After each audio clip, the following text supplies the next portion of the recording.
Let's kick it old school! Old school essentials.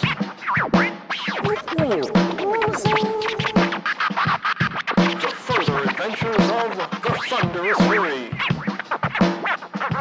It is Old School Essentials, The Further Adventures of the Thunderous Fury, session 80. Time for the recap of session 78. Just to make sure we're talking about the same thing, it would have been the one on 20th October that starts with us headed back to Frigwarts after rescuing Madrid. Yep. The whole thing with Wampus taking the animal fat off of Madrid and putting it in his hair and slicking his hair back and everything, all that. Yeah, I had mercifully forgotten that. Thank you. No, thank you for that reminder. We can re-describe it in excruciating detail, just in case you wanted to just imagine each streak. All right. So hold on. Let's see if I can do this as she was the one who was there. My new companions seem to be pulling in so many different ways, but they at least have a heroic spirit, for they have finally rescued the poor captured maiden Madrid, and we are escorting her back to Frigwarts, which is good because I was headed that way anyway. Clintok, I don't know if he is lying or just exaggerating or boasting, but he says he met a dragon in the hole down there. And I'm so glad it stayed down, because dragons are the most powerful spirits of Earth around and would surely have killed us all. Well, as we are headed back to Frigwarts, we encounter an adventuring party heading out. They don't seem to be hostile, and we just have a few words and go on. But then later on, we hear, of course, some strange children's nursery rhyme, and people start collapsing, which of course is an encounter, because that sort of strange, wild stuff is the Fae's realm. But I have charms against the Fae, and I managed to stay out. We wake up a few party members and manage to drive them off, killing a couple as it goes. But there was nothing particularly interesting in the encounter, except the strange fact that they left behind hats when they died. I've never met a kind of Fae that does that. But nevertheless, we are all good. And we successfully deliver the poor Madrid back to Frigwarts, only we're met by a man who's introduced as Sir Tristan, Order of Saint Sedge. I do not know. Sometimes these orders hide the darkest of secrets, but he seems to be an upright man so far. And he tells us there is still a missing person, apparently from the attack I heard about, by the name of Hague Jerricorn, and that there will be a party going out tomorrow in order to rescue her. I decide that since I have started this venture in Frigwarts with the rescue, that it would be appropriate and meet to continue on rescues for Frigwarts, and perhaps there will be some hidden reward for rescuing everybody that we can. So the same party that we came with, along with several others, head out in order to find Hague. Hague's sister Hipko comes, as well as Hilda, who is apparently a cleric of a local order, who again I have not heard of. At least healing spirits have some commonalities. And then a few men-at-arms who are supposed to help us come along with this, one of whom is particularly deaf. I am unable to determine the cause of his curse, and I dare not try further, because sometimes those who curse people so will, of course, take their aim at the people who attempt to remove such curses. But that hardly matters. They have headed out to a particular set of caves that are also historically known for witchcraft, although it seems to be intermittent, strangely, as if the spirits migrate sometimes, and sometimes are there for witchcraft and sometimes otherwise. But in any case, we at least have a direction. So we head out to the Caves of Chelga the Witch. Strange things going on there, for we find animal bones on the ground, strange figures in the circle, but we decide that those indeed are powers greater than we are, and we pass on rather than engaging them. For truly, even interrupting such a massive working would have perhaps cursed us all. So my companions have at least some wisdom not to mess with the greater forces when they are all indeed, and we are all indeed, lesser. As we get close, many people start feeling strange, like they're being watched, or hearing laughter, or hearing strange noises in the trees and plants. But some of us, strangely enough, are feeling comforted, and I too am feeling comforted. Perhaps the witch herself recognizes a sister in the arts, although I cannot, I admittedly am, at the best, a bare initiate in such. We find the caves fairly well, but we find out that when one of the men tries to enter, we find out that there is some sort of great curse on the mouth of the cave as he collapses and his gear appears with a worm in it. Poor man has turned into a worm. There's some sort of terrible spell that causes us to run and split up. So I go after Clintok because he seems to be the nominal leader of the party, or at least he seems to know what's going on. I have made a terrible, terrible choice for following him that may darken my future forever. For I find out not only is the man dealing with hags, he has by his own admittance, sold his soul to a Rakshasa. I cannot believe it. I wonder if the same will come for my soul, or if Clintok is now searching for a soul to replace his own. But fortunately, mine is already pledged. I was so smart to do that. So in order to prevent other soul curses, the hag warns Clintok off about the cave. But nevertheless, I have an insight and realize that indeed all of the women in the party are comforted by the feelings of the cave, while all of the men are discomforted. And this makes sense because witches, after all, are a sisterhood, and they would indeed drive away men. Now, as we are sitting there attempting to regather the party and recollect them, we hear people coming up and hide. And indeed, two women walk up, note the presence of what's his name? The man who has the items of the man who collapsed and laugh and then step in. Unfortunately, my hubris in figuring out the trick of the cave is my undoing as I successfully walk in but find out that it is dark except for some strange oblong thing in the darkness. And after a little exploration, I find out that the oblong thing is unfortunately a mimic. And as I am drawing it out for the others to kill, my own pride in figuring out the curse of the cave overwhelms me, and I stay too close.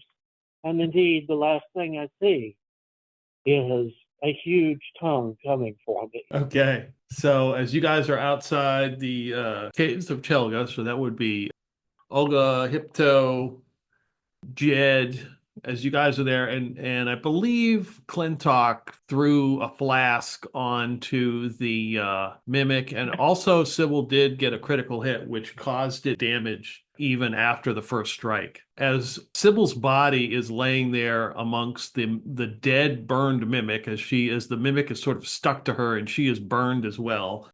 And Jeremiah has he kind of collapsed from pulling the rope and pulling the mimic out of the cave and pulling Sybil out. You guys hear a noise amongst the granite outcroppings, and you go to investigate to make sure that you're not ambushed by anything else. And you can hear Jeremiah sifting through, doing something. It sounded like he was maybe putting armor on that belonged to Sybil.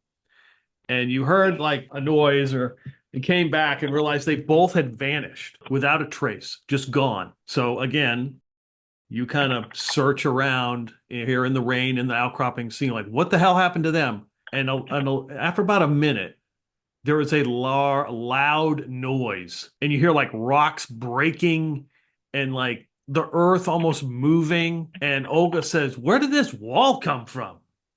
And she points to this massive rock wall that just appears out of nowhere in the outcroppings. It goes through the granite outcroppings, just breaks through everything, and it goes on as far as you can see in either direction, and it stands 30 feet tall. And as you do that, and you kind of like, what the hell, walk back, you see Sybil and Jeremiah have reappeared. They look a bit different.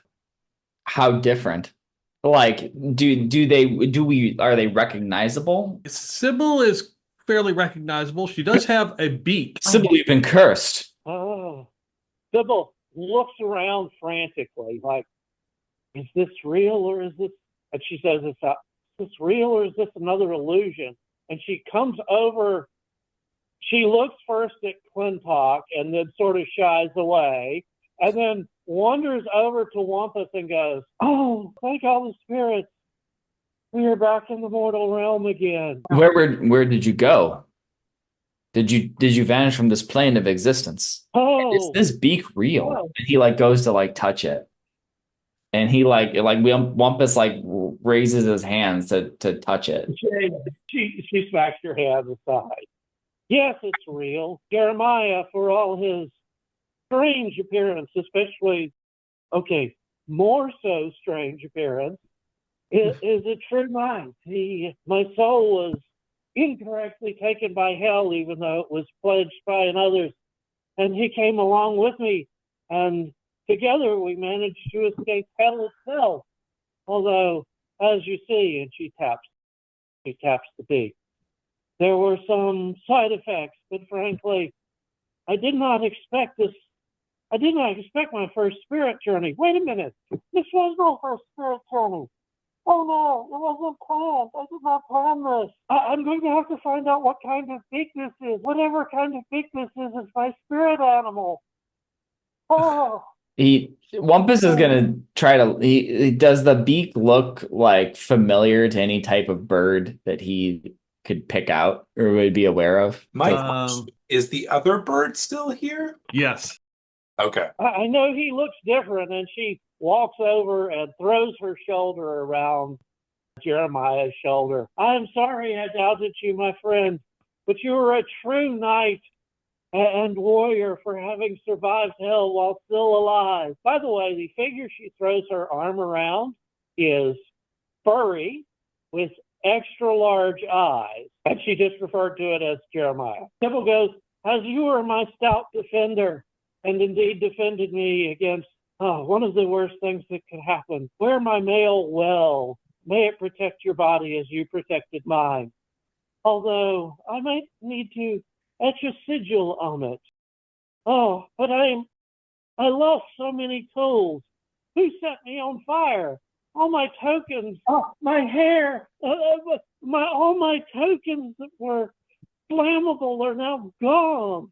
Half a lifetime of collection. Just literally up in smoke. Out of character, Jeremiah has no intention of keeping the mail on the material plane. He wasn't intending on keeping that mail. When we were in hell and he was already wearing it and he had no other mail to put on, he was loath to let it go. But I had already said on the Discord channel that if we return to the material plane and Sybil's there's no way he's going to keep her possessions. Like, I read your Discord, and it is well within her reactions to gift it to you. that is true, but he is probably definitely uncomfortable in the plate mail right now because I don't think the transformation is complete. Oh, okay. Well, you can gift it back to her if you want, but Yeah, I got a feeling that she's getting ready to be the in this group, she's getting ready to be the tank. in this group, no. She's learned a bit of a lesson about being frontliners. But yes, She was a frontliner with no mail. Plate mail makes a big difference when you're on the front line. Yeah. Jeremiah's real problem is he didn't exactly stick it too crazy, but he impressed crazy. So, unfortunately, Jeremiah, for all that Sybil makes him uncomfortable, now has a bit of anger on. Right. I asked a question in Discord, Pete, but I don't think you got a chance to see it. Should I make the decision with or without the input of my comrades? It's up to you. I think I mean, Obviously, it's up to me to make the decision, but I also, as a player, not as a character, want to make sure that the other players feel like we can work around this okay enough. Yeah, well, it's not like you're going, you're going to be a chaotic evil Yeah, murder no, or something. nothing like that. But I wanted to make sure that was okay with you before I broached it, because I think Jeremiah is going to become an otter that's a druid for Cuthbert. An otter that is a druid for Cuthbert. He also got gills to breathe water and got big eyes and a bunch of fur. And I kept making the jokes about how now I'm a freaking otter. Only I feel like it would be something along the lines of, while they were traveling back from hell, he gets a communication from Cuthbert, and he doesn't, he no longer wants him to travel the path of the paladin. He wants him to be the first druid of Cuthbert kind of thing. But I wanted to make sure that the other players would understand that, like, we started out, you had a guy who was a tank, supposedly, is a paladin, who is going to become somebody who can only wear leather armor, can't swing a sword, is now going to be somebody who is going to have to stay back, so. Yeah. Whatever. Yeah. It doesn't bother me. That's what Jed is for, and your other NPCs. Yeah, I forgot about Jed. So I just wanted to make sure, for the other players. Yeah, oh, yeah, you're good. There was no objection to that. So, yeah, I think that's what's going to happen to Jeremiah is he had a vision. He's agreed with Cuthbert to make the full transformation to an otter. Would you say 4 foot tall? Yeah, we don't want to make you, we don't want to make you super small, but yeah, 4 foot tall otter, that works. Okay. And I would say, as you're sitting there looking at Jeremiah, he sits down because he did hurt his back in that fight because he had a critical failure. So his back is bothering him. And he sits down and you literally watch his transformation as he slowly transforms into this otter. His hair gets a lot slicker and, the features show up. So just a reminder, Jeremiah, so you are at -2 because of the effects from the concussion are still in effect. Yeah. And Sybil you are at -4. You're just not dead. I'm at -4 on all actions. Yep. Wow. You do have one potion that you did get back from hell. And I will say, if you do, if somebody dies, it will bring them back. Or if you use it, there will be a mutation. You are in the material plane. There is no 2 in 6 chance. It is a 6 in 6 chance. I remember that, yes. But in character, she was not going to mention that. Considered it a potential trump card. Right. But it was a reminder. So you guys are, outside this cave. It's raining off and on. There's puddles. I believe Clintok did have an encounter with one of the hags who told him to leave. Yep. But you are outside the caves. You also did see, you would probably guess, would be 2 witches enter the cave at one point. At least there's one less mimic in there. They would certainly notice. Yeah. So I'm full hit points, but -4 to all actions for now. Correct. Okay. Sybil watches Jeremiah transform, and she sort of, "You found your true calling. You two have had your spirit journey, and so much more dangerous than mine." As he shrinks, the plate mail just kind of like falls off of him, other than the legs and the greaves and stuff like that. And he like sort of just steps out of the plate mail boots or whatever, and takes the greaves off his legs, and he goes, I think you can just have that back. How tall is Otter Jeremiah? 4 feet tall. Yeah. Are you bipedal? Yep. Yeah. Okay. Only I can do the full swim thing, right? You said the gills would be functional. Well, technically otters don't have gills, so they would have gone away. But yes, you can do the swim thing, yes. Yeah. That was why I was making the jokes about the otter, because I got the eyes, I got the fur. Yeah. Yeah. I'm a fucking otter, but I grew gills out of my neck. Freaking otter, yeah. Yeah, that was in the process. You don't have to. You're not in the process anymore. This is your final form, or is it? Yeah, I have attained my final form. Clintok just says, A ferret would have been more useful, but we can make an otter work. But I'm honored with an animal friend. Oh, the bird. Yep. Yep. Oh, I see it. Right. It's like a message from the divine. First, he picks up a bird as a companion, and then he gets furry and big-eyed and gills. Yeah. Can you share with us your understanding, your great understanding of your new path, or is it private? I mean, it's. I don't think it's private. I think I'm supposed to tell everybody about it. I'm supposed to tell everybody about the word of Cuthbert and the kinship with animals that we should all seek to have, and the kinship with nature that we should all seek to have, instead of building these great towering cities everywhere that's around. We should be getting back to our roots and getting back to nature and letting the world provide. Are you suggesting that we should all become otters? No, I don't think we should all become otters, but I think we all should have a better kinship with the world that's the natural world that's around us. We were coming back from the depths of hell, and the world seemed to, excuse the pun, swim in front of me. And then I was confronted by a presence whose light was too blinding to really make out a figure. But I knew that I was finally in the presence of Cuthbert, and the words spoke to me, but they weren't words, but it was just a feeling in my soul about what I was supposed to do now. I was given the choice to accept this. And of course, I accepted it wholeheartedly. This is my path now. This is what I'm supposed to do for Cuthbert, is not to follow in the steps of Karn, but to branch off and become the first druid in the service of Cuthbert, while also revering my teacher. That's a very noble mission. Well, thank you. Do we need to stick close to rivers now? I don't think so. But if we need to investigate what's in a river, I think I might be able to help out a lot there. That could come in useful. Well, hopefully your new form, I'm sure you'll be right at home in the Dolmen Wood, but He says, yeah, I think I'm going to be great around here. And he finds a puddle, one of those puddles that starts rolling around. Okay, not laughing at you. I found a random bird generator and told it to roll me one random bird to see whose beak she had. And the name, by the way, which is a real bird, since I found a real random bird generator, is the long-legged buzzard.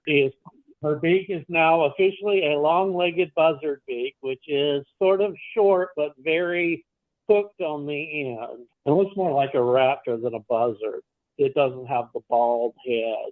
The long-legged buzzard? Yeah. Long-legged buzzard. is the first charge of Cuthbert to rid Chelga's caves of witches' caves? He really didn't say. He just said that I was to become the first druid in the service of Cuthbert.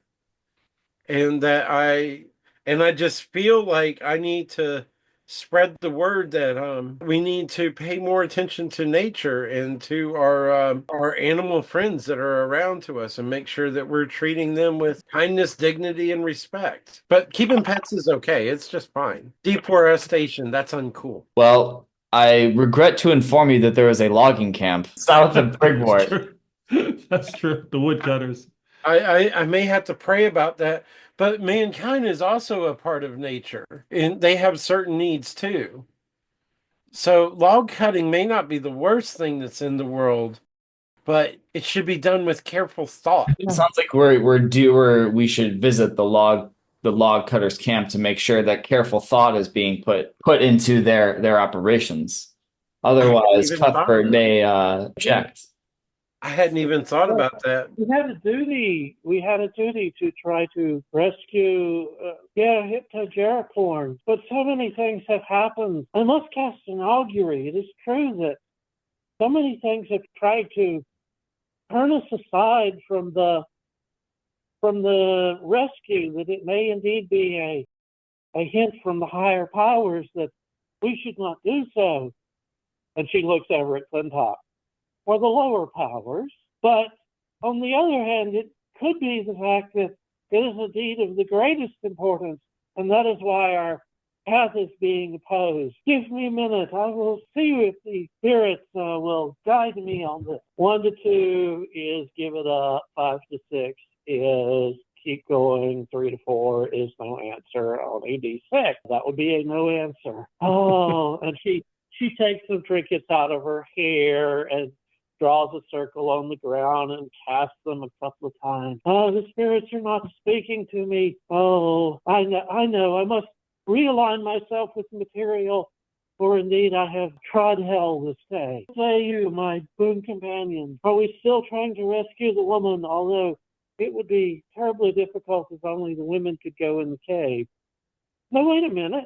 I will look around. Does that new wall that has apparently breached realities, she's not going to say it, but basically we found this spell scroll that with the wall, but the wall apparently breached realities with us. Does the new wall break into the cave complex in a place that doesn't have that purse on the front? It doesn't seem to. No, if you investigate it doesn't seem to.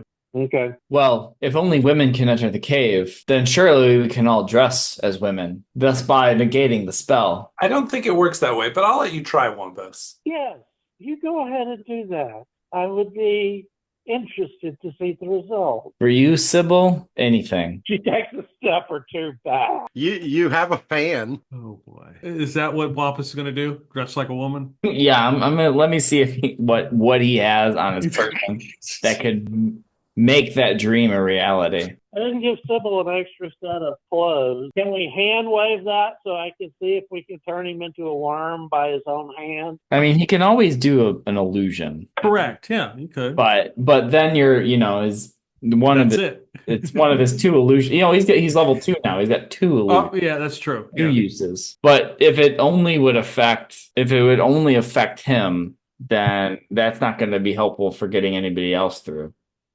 So even if it did work, but I guess if we have enough stuff where we can all dress up. Well, how many people can you cover with the illusion? It's a 20-foot cube. We can always try, but I will not be the first to step through. I'll leave the honors to the illusionist. Yeah, you know what? We'll try it. So there's like a 20-foot cube. So there's kind of this space, and anyone who stands in it will get a outfit of their choosing. He'll position it such that it will go kind of partially into the cave, so we could walk through at least the entrance. And the ground, the air kind of sparkles with kind of tinges of magic that and he steps up into it. His hair kind of frizzes out from kind of a static electricity, and then turns into kind of a curly locks, full locks. And out comes Wumpus with a stunning dress of sequins, teal sequins, and purple eyes. Okay, so Olga looks at you very suspiciously. Jed's like, well, I guess we got to get in there. So he's going to step into the illusion as well. Clintok will do the same. He comes out looking like a very standard Parisian woman wearing a cranberry-colored beret. Of course, the beret, yes. Sybil is giving you guys the up and down, and you just see a slight shake of her head, and she is not entering the area of the illusion. Yeah, Jed will come back. He comes out. He's wearing a big apron with a cut-off shirt, some scraggly hair, and some really high boots that look like they have cow manure on them. Thought of my mom's. That's what I thought of. You look dashing. Who's going to step through first? Wumpus will do the honors. All right. Give me save versus spell. You get a +2 for this creative idea that you have brought forth. All right, so I got to roll a 13. That's a fail. Okay. I would recommend a hustle point at this point. I'm going to hustle point this. That just succeeds. Nice. 14. Okay. There's a 14. So they need a 13. All right. You step through. Imagine he steps through and the hair kind of his hair kind of blows in the wind and turns around. Not a problem. All right. Jed is like, here goes. And he steps through, and there's just a pile of clothes and armor as he is transformed into a worm. And Olga goes up and goes, I'll take this one too. And she picks it up, puts it in her pouch. What kind of armor was Jed wearing? He had plate and shield. Damn it. And Olga just kind of puts the rest of the stuff from Ode and Jed to like the side. No leather armor laying around there, is there? Actually, yes. Hypto had leather. She had leather and a shield, and she put on Ode's chain, so she could offer you that. Yeah, I'll put on the leather armor then. Okay. I can only wear leather armor and use my wooden shield, so. Okay. Clintok looks down at the clothes piles and says, well, I've taken worse odds before. And then steps through. He's going to take a hustle point. Oh, boy. Here we go. All right. We're good. We're safe. Okay. You step through. I get the leather armor, and I wonder if it matters that I am no longer a human. Do you just come out of the illusion as an otter with red lipstick on? Because that would be choice. Yeah. No. Yeah. Oh, and a bow. Yeah, of course. Bright pink bow in my hair and red lipstick on and leather armor. And I see that my friends have made it through fine, and so I stepped through. And you are unaffected. You just walk right through. Nice. You are no longer a man. You are an otter. I am an otter. Hypto's like, oh, God, here we go. Okay. And she gathers her warhammer and steps through. And then Olga steps through very cautiously. You have all entered. So as soon as you step in, it's fairly dark in here. Yes, you are all inside. Who has a light source? Well, you see heat, right? Like you can kind of. Yeah, Sybil does. I got Okay. that too when I was in hell, didn't I? You got low light vision, I think. Was it low light or yeah, I think it was low light vision. Yeah. Clintok is going to have to light a candle. Okay. Yes, you light a candle. This cave it's a dirt cave. It just, there's just dirt. So Hypto takes out her one torch and lights it. So the cave looks like it's been worked on. Like somebody. It's fairly smooth. And in the right-hand corner, Hypto kind of walks over, and it looks like you see a wood like planter box that's got dirt in it. She kind of looks at it, and then against the back wall, you kind of scanning the wall. Against the back wall, there's some writing that none of you can read, but Jeremiah in his many past lives, he was a thief. He realizes this is some kind of cant. And it's kind of like a warning or something. And then there's an arrow that points to the left. And like Hypto kind of like walks, she's like walking it kind of in front. And on the ground are like pots, like for plants, and they have dirt in them. And hanging from the ceiling of this cave on like a piece of twine, is some kind of talisman 5 feet in front of you. It looks like somebody took like some twigs or something and twisted them and made like a person out of them, and they're just kind of like hanging there from the ceiling. Okay, that movie. Okay. Well, Jeremiah. resident bad omen expert, what do you make of it? Looks over at Sybil. All right. I really set myself up for that one, didn't I? All right. Would that be Int or Wiz? Probably Wiz. It's not so much. Yeah, that'd be wisdom. That'd be kind of a wisdom type of thing. I know not of this school of power. Well, I do know that it warns us that we shouldn't go any direction but left. Now, Have you he may had- be misreading that, but there's an arrow pointing to the left and a warning. Does your new calling give some sort of special insight to this? No, this is Naturally. my former life that gives me an insight into this. My Ah. former life. Right, former. Poor Jeremiah's undergone quite a bit in the last very short while. Life is full of changes, and you just have to roll with it. I'm not sure how proud my mother would be of me right now. I wonder if mother could love an otter. This is not the place to be worrying about what your mother thinks of you.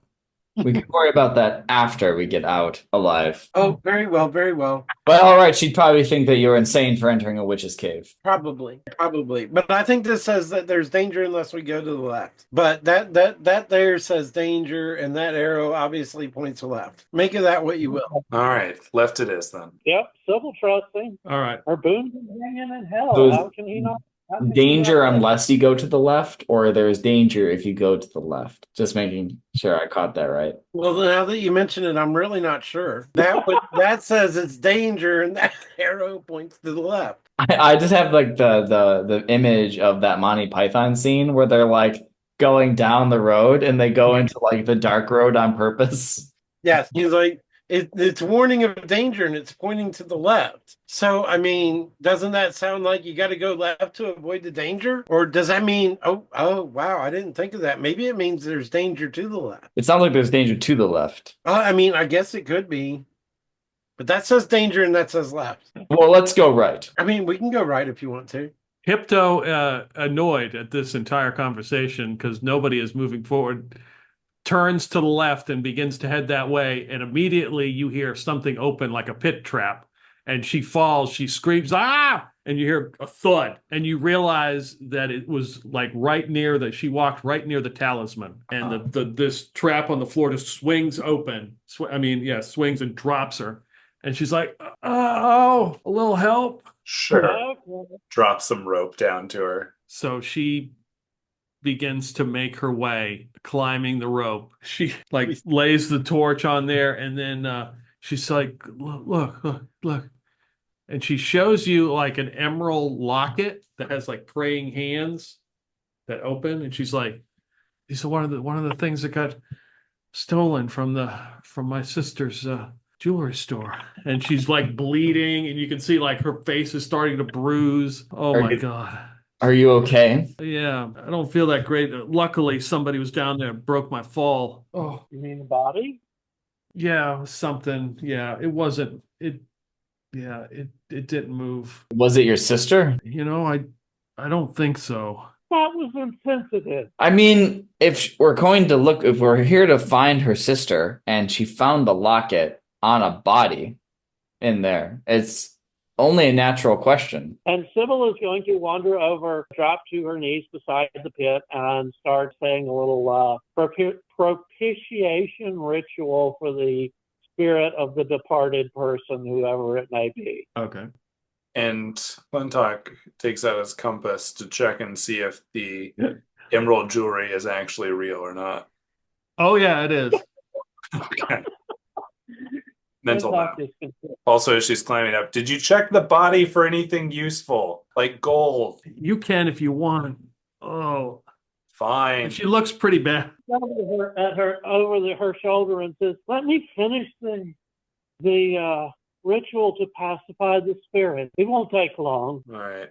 Well, after that's done, Clintok will scale sheer surfaces down the pit. Oh, that's right. Yeah. To check out the corpse at the bottom. I did succeed. Yeah, you get down there, and there's no spikes down here, but there's definitely a body that seems fairly fresh. I got a little bit of a smell. You find 22 gold pieces on them. All right, worth the trip. And then heads back up. I almost forgot that your otter friend is still wearing a black cloak. Yep. That's right. Did we figure out what the heck that cloak was on the trip? I can't remember. Just what the word was to use it. Right. Voltaeus? Yeah, I think that's right. He was getting ready to use it, and then the wall appeared, and we transported back. So he hasn't tried it yet. Okay. Yeah, she looks in pretty bad shape. I'm going to let somebody else go ahead. And she kind of like lights the torch again and goes to hand it to somebody. And I look at Wampus and I go, I think you were right. We should probably go right. Wampus is like, you think? What do I know? I'm just an otter. Well, I think the otter should go first. They'll never expect something that's only 4 feet tall. I mean, I do see well in dim light, but But you see better while carrying a torch. I don't know if that's exactly true, is it? Clintok doesn't care if that's true or not. Clintok does not want to go first. Jeremiah is absolutely concerned if that's true or not. And Sybil, who is at -4 to everything, also does not want to go first because she fully well realizes she's woozy as hell. The only thing that could be better is if Jeremiah turned into a bullfrog. Did Ode did Ode also get turned into a worm? So the two farm hands are both worms. Yes. Yep, the own Jed got wormified. They're just back to tending the dirt. Yes. Wampus doesn't want to go first because he's got 6 hit points. That's gonna go very fast.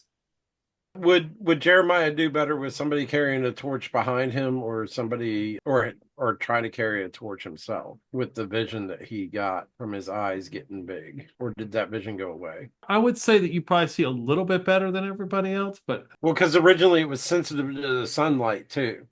You said it was going yeah, to yeah, but that might hamper that would probably make everything that in the long run that might be kind of a pain. So yeah, I just don't know which way to play that. Whether I should have some carry the torch or have somebody carry the torch. Well, I can carry the torch for you. Oh, you're carrying a torch? Well, never mind. I can also carry Yes, the torch you- for you, Sybil. You carry the torch and walk beside me.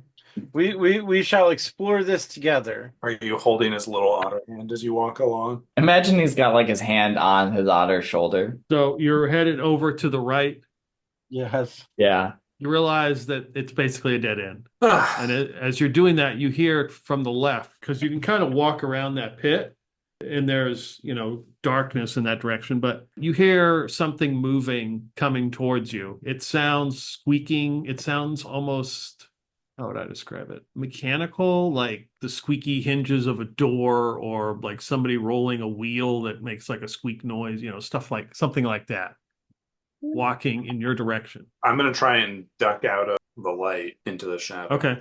Okay. Yep. Yep.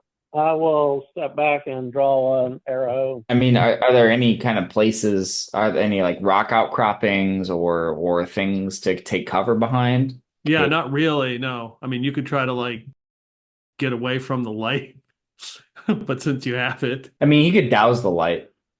Yeah. Okay. Yeah, I'll douse it for now because we can always Okay. strike it back up. Hypto just kind of pushes herself away from the trap. Doesn't even get up, and Olga stands there with her warhammer. So she's got it ready. I left my spear down there. A druid is supposed to only be able to use a spear. I picked up a halberd while I was down there. Did that come back with me? But I don't think I can use a halberd. Halberd is It's like a polearm, isn't it? Yeah, it's like a pole arm with a blade. Yeah, I don't. Yeah, and isn't it a two-handed weapon? I think so. Yeah. Yeah. I think in your otter form that might be a little bit too big. Okay. And I can't use a sword. I don't know what I did with my sword. So I've got a dagger I can use. So all you can see walking down the hallway, carrying what looks like a candle in its hand, but its hand is carved, and you realize it's made of wood. Like this whole thing is wooden. It's made of planks off like, a ship or something. Like somebody has constructed, basically like a construct, and it's moving, and it's the hinges on the arms and legs and knees that are making the squeak noise, and it's holding like a candle that's giving off a little bit of light, and it's got a board that's been a piece of wood that's been cut and affixed, and it's been painted a face on it, and it kind of comes up there and it's carrying a really long staff with a hook, and it kind of walks up, very awkward, herky jerky kind of thing, and steps, goes over near where the pit trap is, doesn't seem to acknowledge your existence, and kind of hooks onto that thing and pulls it up and resets it, lets go, and then starts walking back into the darkness. Automatic trap reset. It didn't seem to acknowledge you guys or look around or anything like that. It must not be sentient. Back the other way. Yeah, we kind of have to. We have to skirt around the pit trap, I guess. Well, lead the way, young otter. How well am I seeing without the torch? I'm going to need the torch, aren't I? Yeah. Okay. Well, I'll lead the way when you fire up that torch. He'll strike it Okay. to get it back up and going. Okay. So you kind of walk past the trap, around the trap, seeing the little potted like plant pots with dirt in them, walking past them. The passage gets a little bit narrow, and then you step out until it looks like a hallway, and it is like, furnished on either side, stone. Somebody has obviously spent time to make it smooth, and there's some dirt and stuff on the floor, and there's some shelves immediately to your right that have those candles that the that wooden construct was carrying. And there's like 6 or 8 of these candles just sitting there on this shelf. And again, something is written on the wall with an arrow pointing to the candles. I'll look at the otter and go and sort of raise my eyebrow. Can you read this too? Can I make anything out about it? You know it's written in some kind of cant. Like, you read Thieves' Cant. This is like a general kind of a cant that's being used. It's get the impression like take or used. Okay. I pass along. It says, I get the feeling that this is here for people to use. It's hard to read. That's good enough for Sybil. She'll grab one of them and light it off of the Clintok candle, right? Okay. Yeah, it lights up. But the one thing you do notice, it gives off no heat. Interesting. I will also grab one of the candles and light it off my other candle. Okay. I will spend a minute and take a very close look at where the wick and the wax are actually burning. Is the candle actually going down or not? Looks like it, yeah. Okay. I'll take a candle, but I don't light it yet. Okay. I guess he would notice that the candles don't give off heat, and he, with his 17 int, he would be like, I wonder if there's a particular reason that they don't throw off heat. If there's something flammable further down where a torch would be problematic. Just on the safe side, I'm going to grab one as well, and he will light it and then douse the torch again. Hypto is kind of like limping along behind you guys, and Olga's like, hurry up, let's go. And they both grab candles, and you don't go very much, maybe another 10 feet, and in the middle of this passage, which is like 10 feet wide, coming out of the ground is a twin elm tree, not very tall. It has no leaves on it. The bark looks like patched, like it's black and gray. Does it look alive?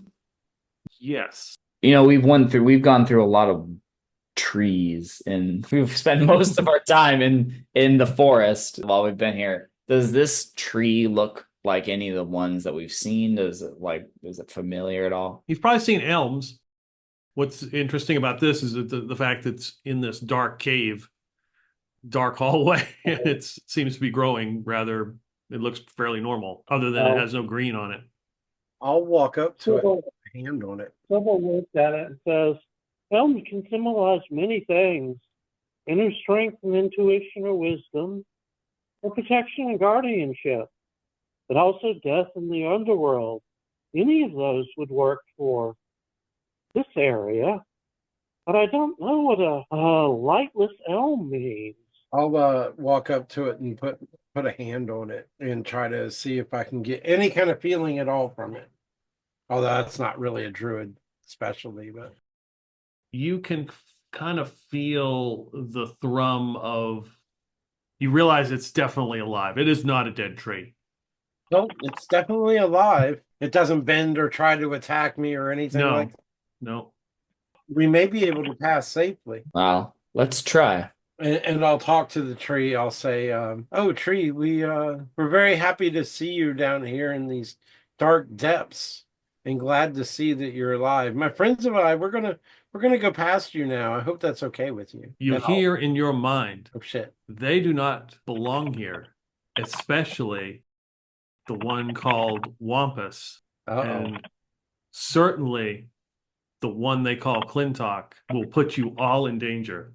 I look back to my friends and say, this tree doesn't really like the two of you. And I relay the feeling that I have about Clintok and Wampus. Without danger, there isn't profit. Are you telling me that this tree has feelings about me despite never meeting me? Yeah, I would say so. Well, tell that tree But that choose your words carefully. I mean no harm, and we're gonna make like a tree Uh-oh. and go that way. Sybil will wait until Wampus takes a couple of steps over, and then she'll walk over to the tree and whisper, I'll understand if you have to take him. You hear in your mind, your spirit is welcome here. Blessings upon you. Tree hates me. I don't did anything to no tree. He's just kind of like muttering to himself that he somehow drew the ire of this tree in a cave. All right, so just past that, like 5, 10 feet to your right is a wooden door. And carved into this wooden door looks like that tree you just encountered, like that kind of that symbol, the twin elm tree. It's got some banded iron on it. It looks like it may have a locking mechanism. Can I listen at the door? You certainly can. With a 2. I have a 2 and 6, so You faintly hear a voice. okay. Is there an obvious door handle on this door? Sir, yes, absolutely. There is a place for a keyhole, like you could lock the door. Okay. I will try and very stealthily try and pick the lock. If it's already unlocked, then that should be fine. But hopefully, whoever is inside is distracted enough, or they'll come out when somebody thinks that there's the lock being picked. So I'll lay my dagger at my feet in front of me in case I need to draw a weapon quickly. All right. Pick locks. Oh, open locks. Got it. All right. Oh, with an 8. If it is locked, then hopefully that works. Not anymore. It was locked. You have unlocked it. Because most doors are squeaky. Gonna go with the surprise. I'll usher everybody over and say, okay, on the count of 3, we burst through the door. Okay.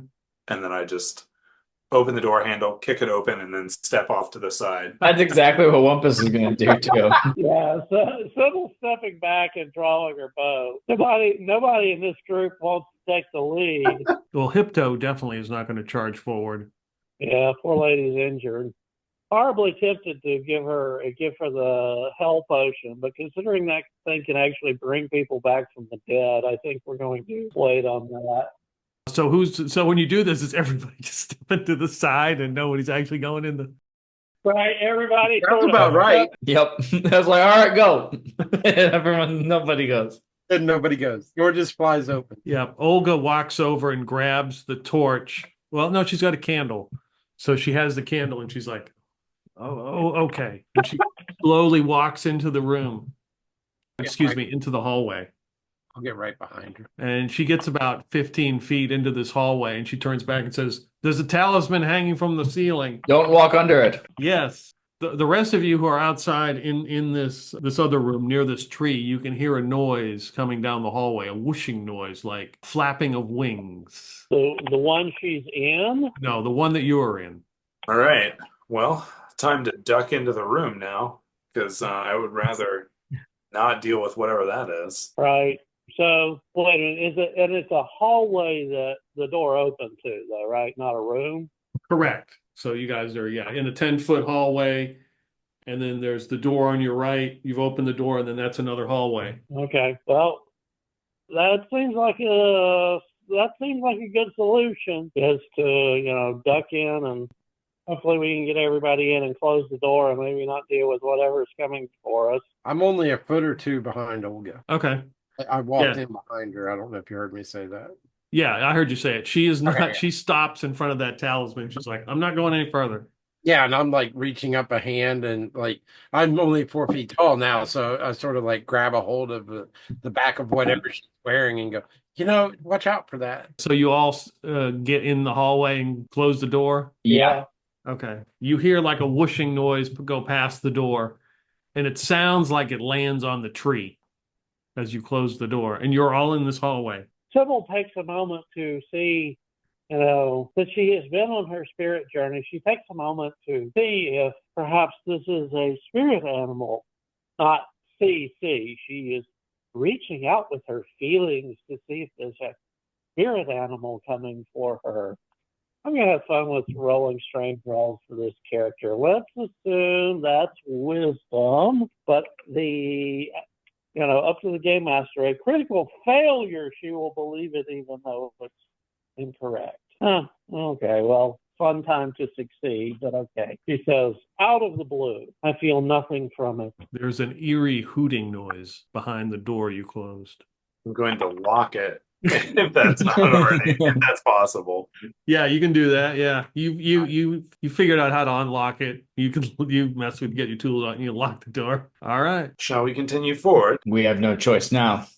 Is there someone who knows how to determine if they're a trap? I've been dragging this halberd along behind me, and I look at the others and go, this thing is really wearing me out. But in my other form, I was able to use it to smack on the floors and and at least try to find traps. If somebody wants this, you can have it. Otherwise, I'm gonna have to leave it here. Oh, wait a minute. Sybil looks at the halberd and says, "Give me that." I give Sybil the halberd. And she will prop it up at a good angle and take out her long sword. And she is going to attempt to chop off the head of the halberd and turn it into a quarterstaff for him. Oh, okay. Oh yeah, I can use a staff. So is that a roll or is that No, you can do that. That's fine. So yeah, she goes chop, chop, chop, chop, chop, crack, and hands him a staff. Okay, I got a staff, which I think is still two-handed, right? Two-handed. Yep. But maybe I can use it to tap on the floor or something like that to, try to lead the way and bang on the floor and see if I can trigger any traps. Let's see. Yeah, Sybil will throw the halberd head 10 feet further down the corridor than wherever that hanging thing is. Let's see if we can trigger anything. Yep. Yeah, when you throw it, you hear it hit the wood and the trap flings open and drops it down. Another pit trap. Yep. Oh, well, time to go investigate the pit trap. Yep. Is there anything down there? Any bodies to loot? There are no bodies down there. However, you go down there, you find 40 gold pieces like scattered amongst the dirt and an opal anklet that has what looks like pictures of owls going around it. Got it. Break out my monocle. Does it look magical? No. You said it's an anklet with owls on it? Yeah, it's got like owls etched into it, like the faces of owls, like the eyes and the ear.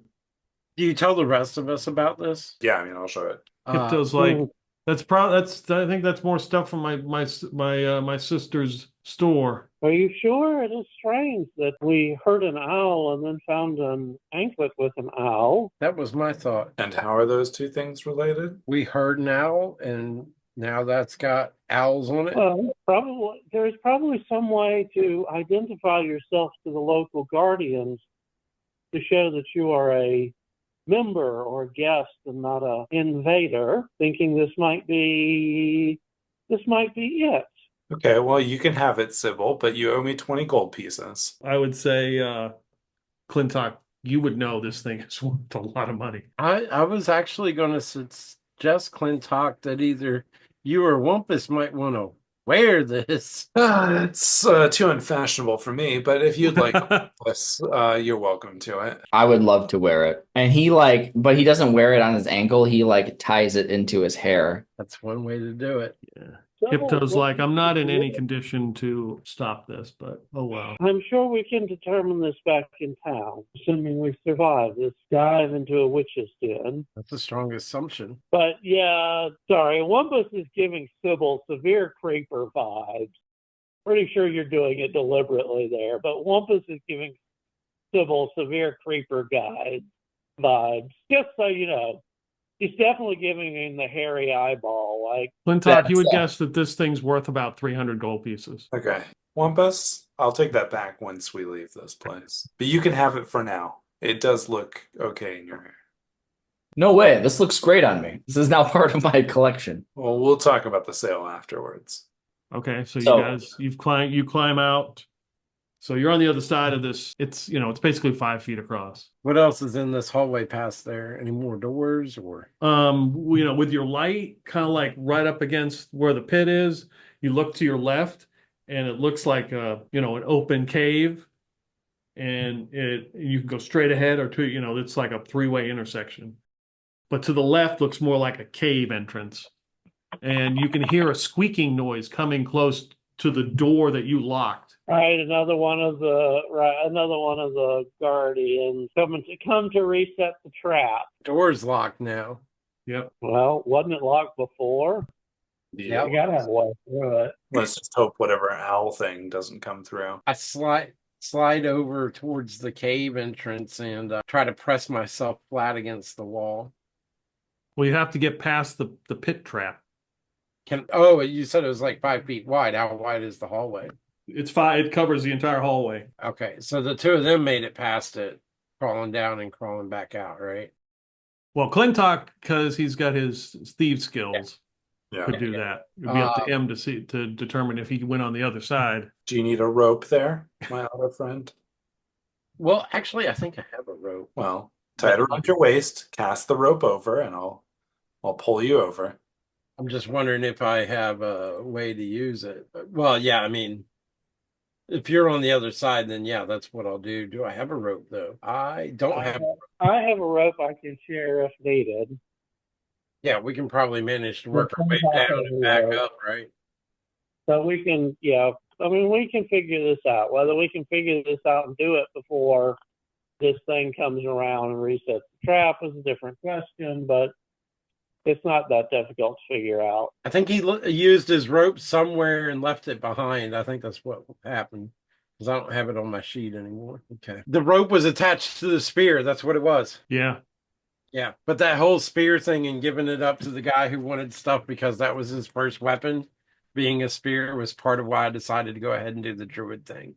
Because druids are supposed to use spears. It was a sign. It was a sign. We can get people across. It's just going to take a little time. Is it only 5 feet across as well? Yeah. Is it really that hard to jump across 5 feet for us? Or I don't know. Can the otter make it? I don't know what the jump ability of an otter is wearing leather armor. What do you mean? Like, do otters jump well? I don't think All right. OSE has a stat for that. Well, you can either jump or I can throw the grappling hook over and you can tightrope walk it. It's up to you. Maybe you'd be better at tightrope walking than jumping. It is often not appreciated that all otters, apart from the giant and sea otters, can jump and climb quite well. By any definition, you're a giant otter, but are you a giant sea otter? Yeah, I don't know. What is Olga's build? Does she look like she's strong? Like, is she pretty strong? She's above average strength, yeah. You know, Not the nimblest of characters. Olga, you may be able to toss the otter. Great, we're doing otter tossing now. I'm going to take Clintok up on his offer. There's no way in hell I'm going with this craziness. Olga's like, oh, okay. Hypto kind of pushes her aside and pulls up her, and grabs Jeremiah and says, we got to get moving, and throws him across. And you're on the other side because she is much stronger. Yeah, once I'm on the other side and Clintok's on the other side, I've got a rope. I can start helping people over. Okay, so we got Olga and Hypto are on this side with Wampus and Sybil, right? Yeah. All right, let's roll initiative. I rolled a 3. I can roll 4. Okay, you're up first. You hear that construct at the door attempting to probably unlock the door. The door behind us? Yes. Okay. Just making sure that there wasn't another door on the other side that we Correct. didn't know about. And I will say that Jeremiah and Clintok, you're on the other side of the pit trap. The pit trap is like right behind you, and you're looking forward. To your left is like that cave, but in front of that cave looks like a velvet curtain. It's red, and it looks like it fairly clean. It doesn't look like it's got dirt or mold or anything on it. Yeah. Wow. I'm waiting for a minute to help anyone across that might need it. I think that Wumpus would take the opportunity for a rope whenever it comes across. Okay. And like kind of gently let himself over the edge and then swing back and then try to like aid climb, if you will, side of the wall. So, okay, you guys do that. What's Sybil doing? I'm going to wait until somebody can assist me because, the last time this construct completely ignored us, so he's not feeling the pressure at the moment. So Olga and Hypto are kind of like standing by near the door. Wampus is being assisted. I will say you get to the other side. You can grab the rope and they'll swing down. And you got them to pull you up. Actually, I'm going to make a roll. So I think that'd be fair. The door does open. You hear him unlock it. And the door opens, and there's a little bit of light in this hallway, I would say, with all those candles. And it's got a candle in it. It looks like the same construct come walking through. But when he comes through, there is an owl, like milky white, sitting on top of it, crouched on top of it with his purple eyes staring at you. As soon as it stares at you, it lets out this chalkboard scratching screech. And everybody gets save versus spells. Failed. Yeah, I failed. The P is paralysis, right? Yeah. It's Yeah. save versus paralysis. Oh, Oh, that's an Yeah. easy save then. Oh, great. I saved barely, but I saved. I got a 12, and I needed a 12. Okay. Failed. Oh, I don't know what a saving throw is for a druid. I might have lied to you. I haven't changed that. All right. Yeah, no, I failed. So who passed? It depends on what saving throw I would be using. If I'm keeping my 2 levels of paladin, which saving throw do I use? The best one? Because a paladin, the saving throw is 12, but for a druid, it's 14. Well, technically, you're still a paladin because you're not fully a druid yet. You don't have a level in being a druid. So I'll say you pass it. Okay. Yeah. So When who you- passed? The Otter, Jeremiah, the Otter, and Clintok. Clintok? Is that the only 2 people? Yes. Okay. It lets out this screech, and you see Olga. It goes like in a line. You see Olga and Hypto just like freeze, and they're like paralyzed. Luckily, Wampus was on the other side and wasn't paralyzed and fell down the pit trap. I wouldn't do that. So Wampus is paralyzed, Sybil is paralyzed, and Clintok and the Otter Jeremiah are not, as that construct just begins to walk over with that big pole with a hook on it.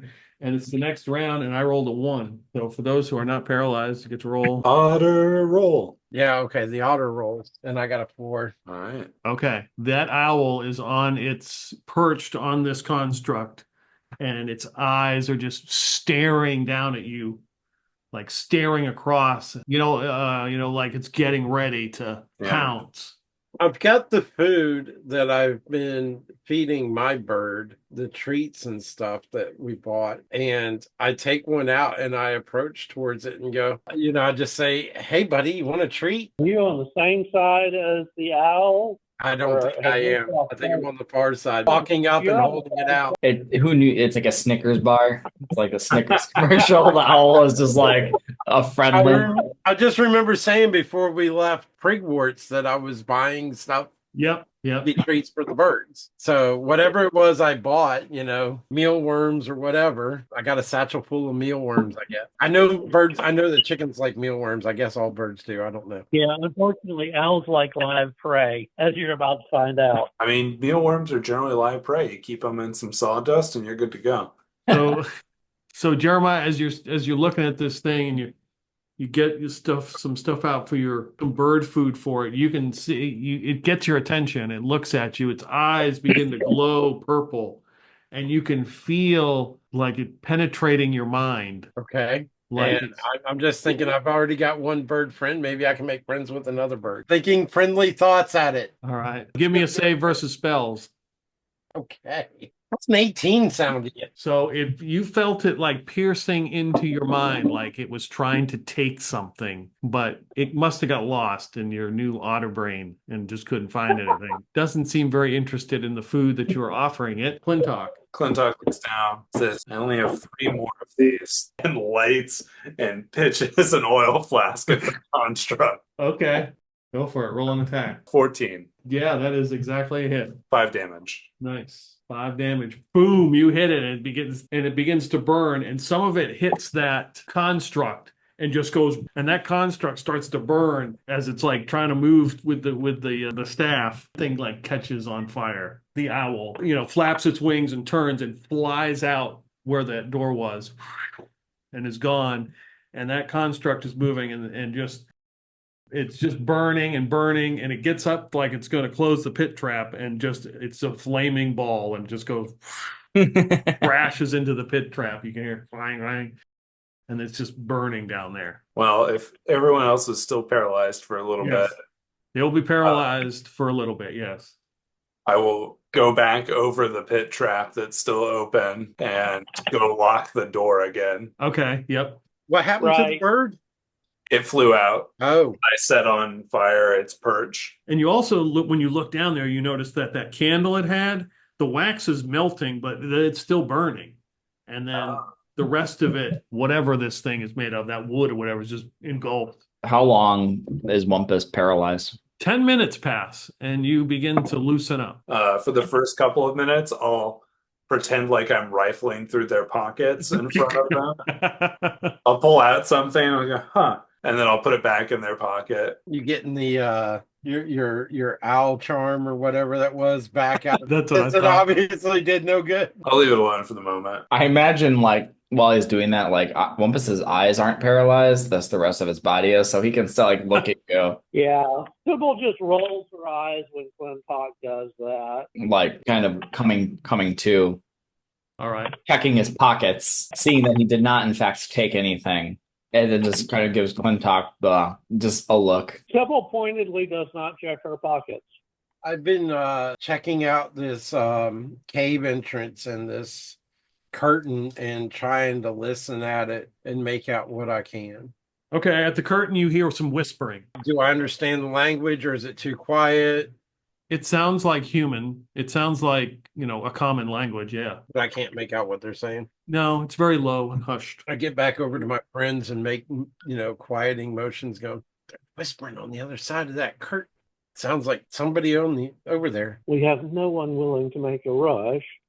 Well, anymore, and she looks at the poor injured woman over there. I am still under some sort of curse. I can barely see straight. We could do what we did last time. Somebody could flip the curtain and then all would step back. Well, I could try something else. And I doff everything that I'm wearing, and I'm just a normal looking 4 foot tall otter. Normal looking, yeah. Okay. I'm a 4 foot otter. All right. I say, if I come running, I'm going to need some help. And I get on all fours and sort of crawl into the room, acting like I'm a curious otter, river otter. Okay. That's funny shit. So you crawl into the room.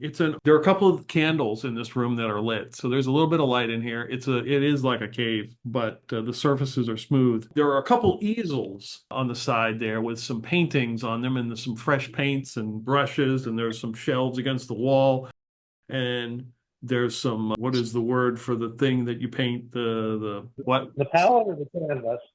The canvas, yes. There's like stacks of canvases, various sizes against the wall, and you see somebody peek out, got dirt on their face and a scruffy beard, and they're like, "What the damn otter? What the hell?" And the guy comes peeking out, and there's 3 of them. They look pretty rough, and one looks at the other, is like, "Do you think he got transformed or something?" And I just stay on all fours and I look at them.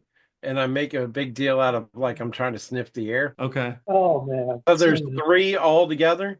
Yeah, there's 3 of them, yes. Okay. Maybe it's like one of them looks, maybe it knows the way out of here. Hey, buddy, you know how to get out of here? I don't do anything. I just keep looking at them. And I sniff the air some more. Maybe I take like a half step in that direction. And one of them kind of reaches into his pocket and he pulls out like some bird seed, like some sunflower seeds, and throws them at you. He doesn't eat that, you idiot. When the guy says that, I take another step forward and sniff what's on the ground and don't eat it and look up at them again. Is there anything else that I can notice in the room? No, this looks like some kind of art studio. Looks like an art studio with 3 guys in it that want to know the way out of here. I wait a beat and then I turn around like I'm just going to leave and start heading out. Yeah, one of them starts following behind you. He's like, maybe he knows the way out. He probably can't talk. He's an otter. So as I go through the curtain, I whisper to my friends, 3 of them following me, not trying to hurt me. Clintok will hide in the shadow, waiting to get a dagger on one of them. I head in the direction of the pit trap. Sybil is not exactly the stealthy type, especially not now that she's regained her flight mail. She is just going to, once Jeremiah the otter gives her the word, she is going to sheath her weapons and wait there with a hand up, not both hands up like surrendering, but a hand up like hey or halt or whatever. So the first one kind of peeks out from behind the curtain, kind of following the otter, and steps out. I say, we're not with the witches. We mean you no harm. He about jumps 5 feet when you say something like he's about to hide again. He's like, "Okay, is that your friend?" And he points to the otter. Yes, indeed. He is the most stout of friends. He would go to hell and back for you if he thought you a friend. I stand up and walk over to where I left my belongings and start putting my armor back on. Yeah, he's just like, "Okay." Oh, it's okay. We're not here to hurt you. It talks. And he kind of like steps back some more. Yes, I talk. Have you heard the good word of St. Cuthbert? You'll regret that decision.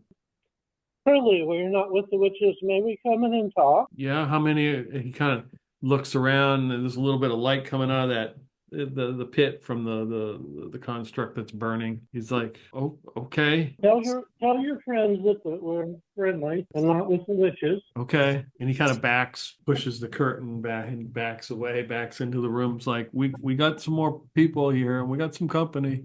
So, are you guys all gonna go in there? Sure.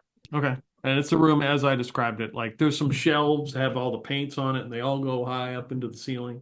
All the pictures, though, have spiders painted on them, and the spiders are either eating, killing, or like doing something to serpents. Oh, I did not bring enough oil for this. Yeah, as soon as she sees the spider motif, Sybil's head snaps up to the ceiling. She starts off draw her weapon and looks around. She's looking around for the spiders. Like, It's like, name's Watson. This is Callie and Knuckles here. We're just looking for a way out of here. I don't know what you guys are here for. rescue somebody who was kidnapped. I didn't realize there were others. But those terrible pictures. Why are you painting spiders? We don't do any fucking painting. They come in here. They were in here when we were in here. One of them showed up and did some painting. We hid behind some of the canvases, but yeah, we hadn't been here that long. We're just trying to, we got lost. We're just trying to get our way out of here. How exactly did you get in? Through that cave entrance. We just got lost. We were running. A couple of people didn't make it though. Is this ground floor? Like, does it have actual floor, or is it No, it's more dirt. floor? So she'll sort of draw a crude diagram of how to get out, along with where the traps are, and say, where look for the talisman. The talisman marks the traps, but there's this white owl we managed to scare off that's probably still back that direction. Or you can come with us and help us go deeper in. We're still searching for our companion, or we're still searching for someone from Prigwort. Brickwart, would they get lost? They were taken by horrible creatures, crookhorns and ogres. Yeah, we heard about that. That's pretty horrible. So our best chance of survival is to stick together, but we still have business ahead. Yeah. Okay. Well, yeah. Well, he looks at the other two. We can make do. Do you have weapons? One of them pulls out like a dagger. It's like, no, we lost that stuff. Well, here's a torch, and I will look back and say, what about a staff for you? Oh, I guess, yeah. Quick question. You said I don't have a level in Druid yet. Right. What do I have to do to get a level in Druid? Probably complete this session. Okay, well, because I still have a sword. I don't know if I shouldn't be using the sword or if I would still be using the sword. It sounds like I don't need to be using the sword. I will let you decide because you're in the in-between levels. So Yeah. Wampus also has a dagger that he could loan out as well. yeah, one of the guys is like got a bunch of tattoos on his face and hand or whatever, and he takes tattoos. Appreciate it. Name's Knuckles. Wampus Slee smooths back his hair. Nice to meet you. And he reaches out to shake his hand. Yeah, he shakes your hand. Wampus Slee. All right, Wampus. Let's hope we can get out of here. Here's hoping. He's like, so who's leading this troop? The other guy, Watson, with his beard and his short haircut, kind of dirty face, looks around. He looks at the Otter a couple times, like, maybe, I don't know. We're an anarcho syndicate collective. We take turns being in charge. We have town meetings every so often. Well, actually, we all kind of defer to Clintok right now. I mean, I wouldn't say I'm in charge so much as I just have ideas. So when you say his name, all three of them kind of look at each other like and kind of nod like, oh, we recognize that name. Oh, okay. He's just got more experience than all of us. Jeremiah and what's-his-face all were deferring. I can't think of the last one that Sybil replaced now. But they were deferring constantly to Clintok. So Jeremiah still has that in his head that Karn's not around and he defers to Clintok. So anyways, let us continue down the path. So who's this you're looking for? For Hague Jerricorn. Oh, okay. And the Hypto's like, my sister. All right, well, lead the way. They kind of get themselves together, and one of them walks behind the canvas and kind of grabs like a sack and kind of ties it and puts it on their belt. Hopefully that'll be of use. Yeah, yeah, yeah. Continue on. We've got 2 more branches, don't we? Or there's only one more branch. Oh, I thought it was a 3-way. Yeah, yeah. When you guys step out of the curtain, you can go back to the right, which is the pit trap, and go straight ahead, or you can go to your left. Oh, I misunderstood then. I thought it was like a fork in the road and then the cave. All right. Further and deeper in. Okay, to the left or straight? Left. All right, so you head down this passage. It goes about 20 feet and stops, and there is a talisman hanging from the ceiling. I will attempt to find traps. Okay. Well, as far as I can tell, this place is trap free and not stand off to the side. Let's not just count on that. And I asked, who's got a rope? I've got a rope. Let me borrow your rope for a second, if you don't mind.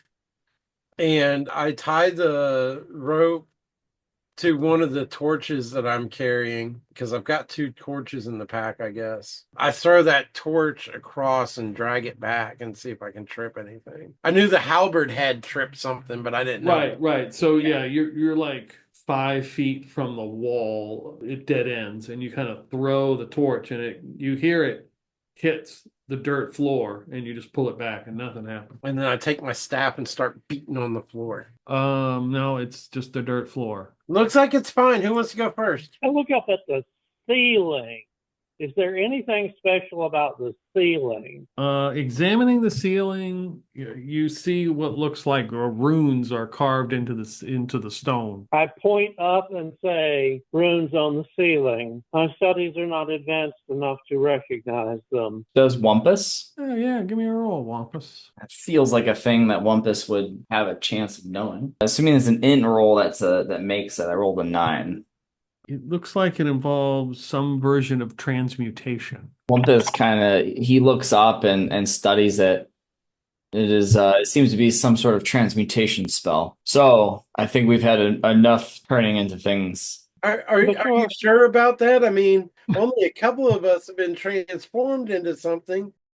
I'm tempted to give him a good shove, but I won't do it. Yeah, Sybil looks over at Wampus and says, but your dress-up play works so well. Why don't you give it a shot? I don't expect that it's going to have the same effect. I don't know if these runes have as good a taste in fashion. Does it cover the entire area? Yeah. Like the entire highway? Yeah, but it's a dead end. Or At least it appears to be. I've got a ball of twine. So what I'm going to do is throw the ball of twine over over the area. And then kind of move, take it back in. Yeah, nothing happens. Oh, that would be cruel. Did we do it? Nah. One of these guys and threw it? No. No. I was thinking the wormed guys are already transformed, Hey, maybe they could get a better form than a worm if he shoved them ahead. I mean, it's hard to get worse than that. Do you voice that opinion out loud? Yes, actually she would. Well, it seems a little cruel to play with the lives of others like that, doesn't it? And I look directly at Clintok. All right. Let's do this. You have no soul. All right, I've got a bunch of rations here. I'm gonna mark one of these rations. I use my flint and steel to mark one of the pieces of rations, and I put it in a little pouch, and I say, okay, whoever picks out the marked piece walks through. And what I do is I make sure that, or I'm going to try and sleight of hand, and I say, I'll draw first. I'm going to try and sleight of hand the marked piece so that when I draw out my piece, I put in the marked piece, if that makes sense. Okay, yeah. So you're going to go with the new people you met? Yeah. Okay. All right, so give me a sleight of hand roll. All right. Is that is that a thief's thing? Isn't that pickpockets, open locks? Pickpocket. Well, let's go with pickpockets. Okay. 10. Yes. Success. Okay. All right. I'm gonna roll to see. The 3 of them are okay, we got to figure this out. The one guy with the tattoos on his face and he pulls out the thing and he's like, oh, okay, all right, fine. I'll just step over here. Yeah, Sybil wasn't even reaching for that pouch. She's giving you the hairy eyeball before Knuckles goes, Watson stops him and says, "Hey, come on." And he reaches into his pocket of his cloak. He hands him what looks like some coins and maybe like a necklace. And kind of he hands it to Watson. Watson stuffs it in his pocket. He's like, "You want the dagger?" He's like, "You might need that." He's like, "We gotta figure where this may be the way out." Yeah, just go ahead. And he steps back, and the rune lights up above him, and he vanishes. Oh, There's no worm on the ground. No, what are your odds on disintegration versus teleportation here? Oh, doesn't disintegration leave something behind? No, we wouldn't know that, would we? I mean, maybe you would. Bound to be certain legends about it, but who knows how accurate they are. Yeah, we probably wouldn't know enough. I think it does leave metal behind, but we wouldn't know that. you hear the door that you unlocked, and you hear squeaking noises as two of these construct things look very similar.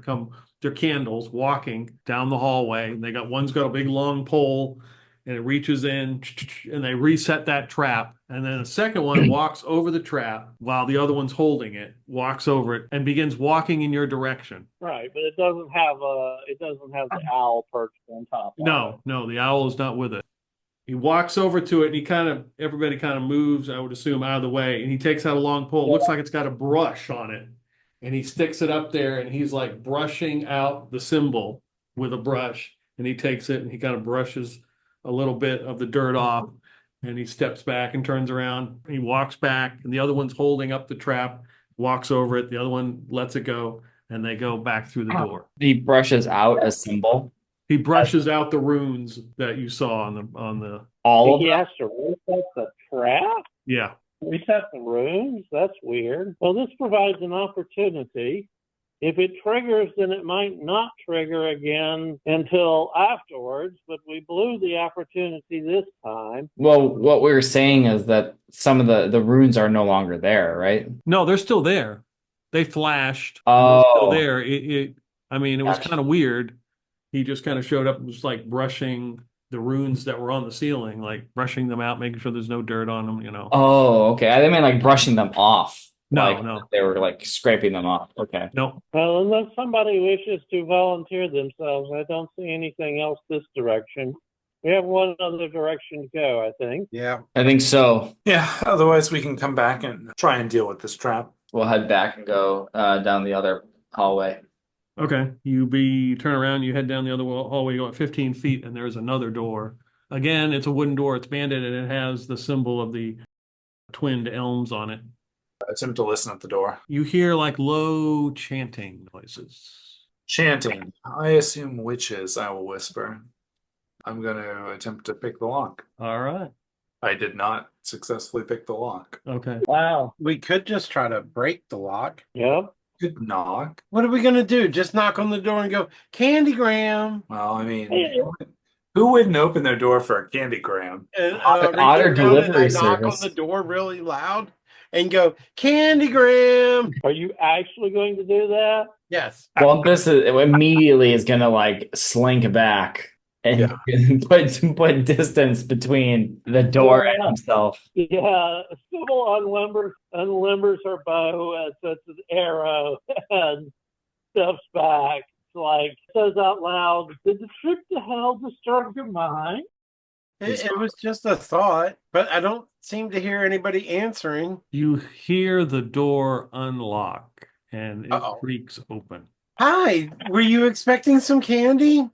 It is a low lit room where there's some of those candles in here. It goes like 10 feet or 15 feet. There's some steps that go down. There's some light illuminating this room.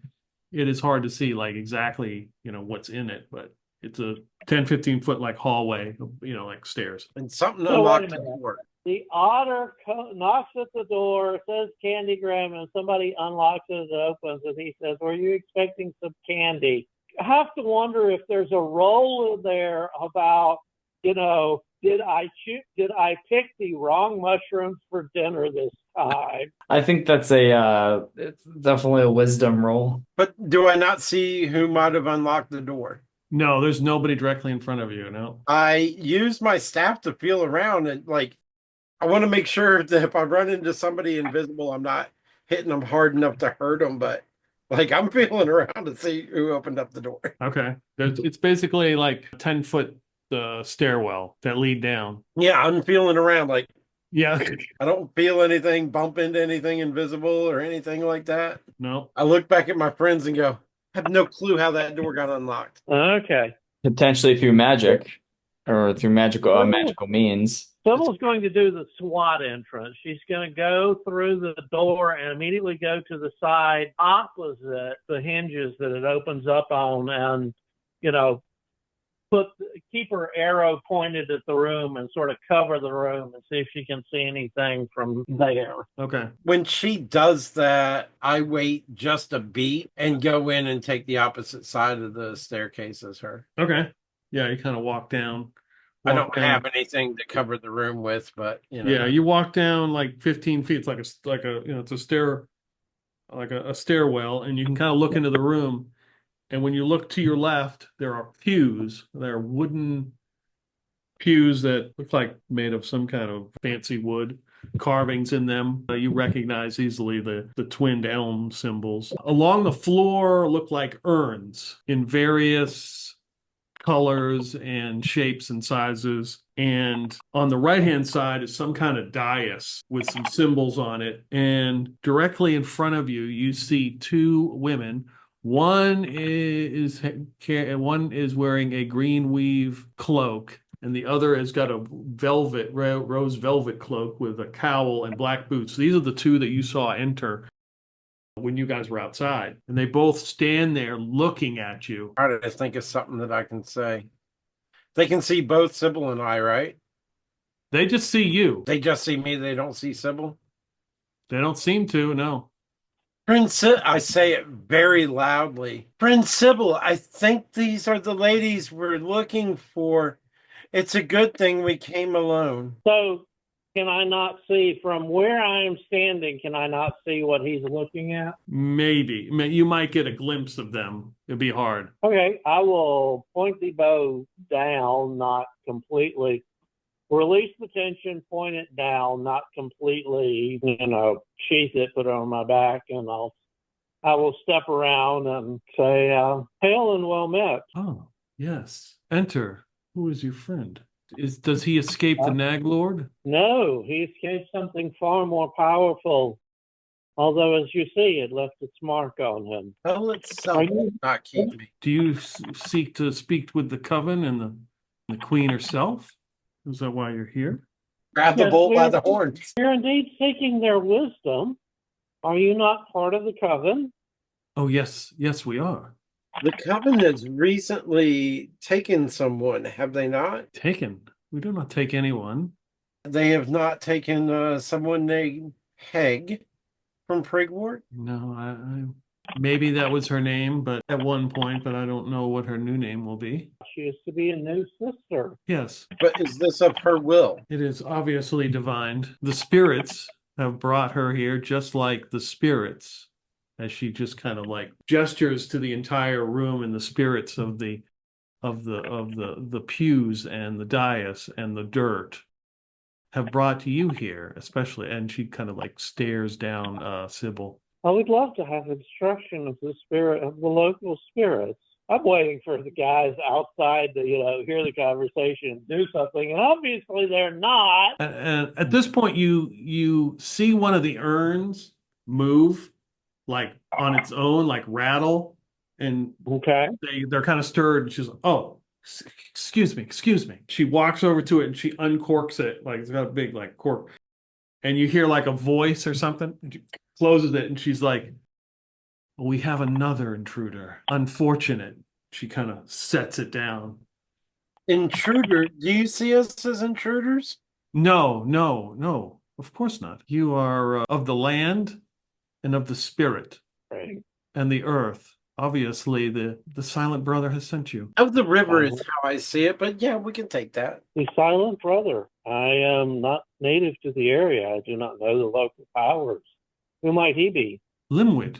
You're not familiar with the spirits of the old wood gods. She looks kind of confused that you don't know this, because she can sense your overall spiritual presence. You certainly do need the teachings. We must get Yes, you to the queen and get you a proper introduction. Oh boy. How much of this can Wumpus and Clintok hear? Yeah, you can hear all this whole conversation. So Wumpus will be like, Clintok, they don't seem hostile, but they might be ready to make a move.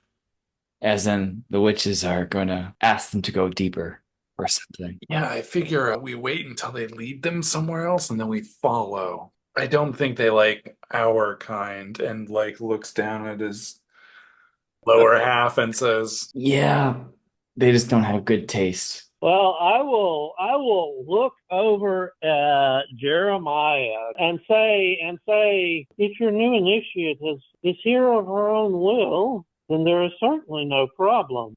I think consent is very important in a process like this. Is it not? And I look at them pointedly.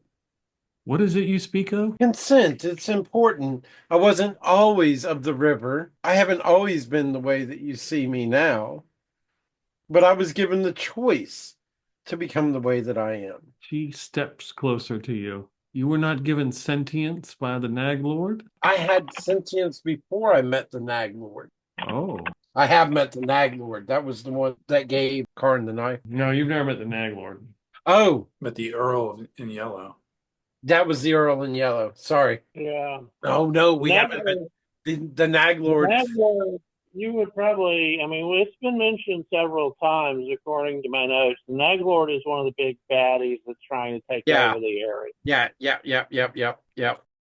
I had the two confused. Otterbrain. Yes, I tell her that, no, actually the Nag Lord was not involved in my sentience at all. For I am here as a creature of Cuthbert. I don't hide it. Right. Surely you've heard the good word of Saint. Oh, God, she's going to cut them off. Clintok, we might need to. He's talking about Cuthbert. Clintok is just like, wait for it. She'll either get tired and forget that he even mentioned it, or we'll have to barge in and we'll get the element of surprise. The character doesn't say it, but you can take the human out of the paladin, but you can't take the preaching out of the paladin. So I have to see what the hell these two are going to say when he pops that one. What is this, Cuthbert? I begin to preach to them the good word of Cuthbert. The only one of 400 books that he knows, 400 some odd books that he knows. No, I've got about 4 pages of pamphlet with some sayings that he knows. Don't spare the rod and spoil the child, and a square peg can be beaten into a round hole if you hammer hard enough. All your fellow furry friends are to be treated with respect, and we need to make sure that we take nature into all of our thoughts of what we do. This is the word and the message of Cuthbert. If you can't dazzle them with dexterity, baffle them with bullshit. The one with the cowl pulls you aside, Me or the Otter? Sybil, and says, "You have brought someone from the church. This is very strange. Your companion is some sort of prophet." I do apologize, but I was indeed somewhat wary of him myself, but he kids you not. We helped each other out of hell, and that's the sort of boon companion that you simply cannot turn aside. His knowledge would be valuable. I do not believe that the Queen is familiar with this Cuthbert. We have much knowledge of the church. We should probably consult the 4 pillars and then decide whether your friend should contribute his knowledge as well. Of course, it is indeed a good thing to consult the local powers.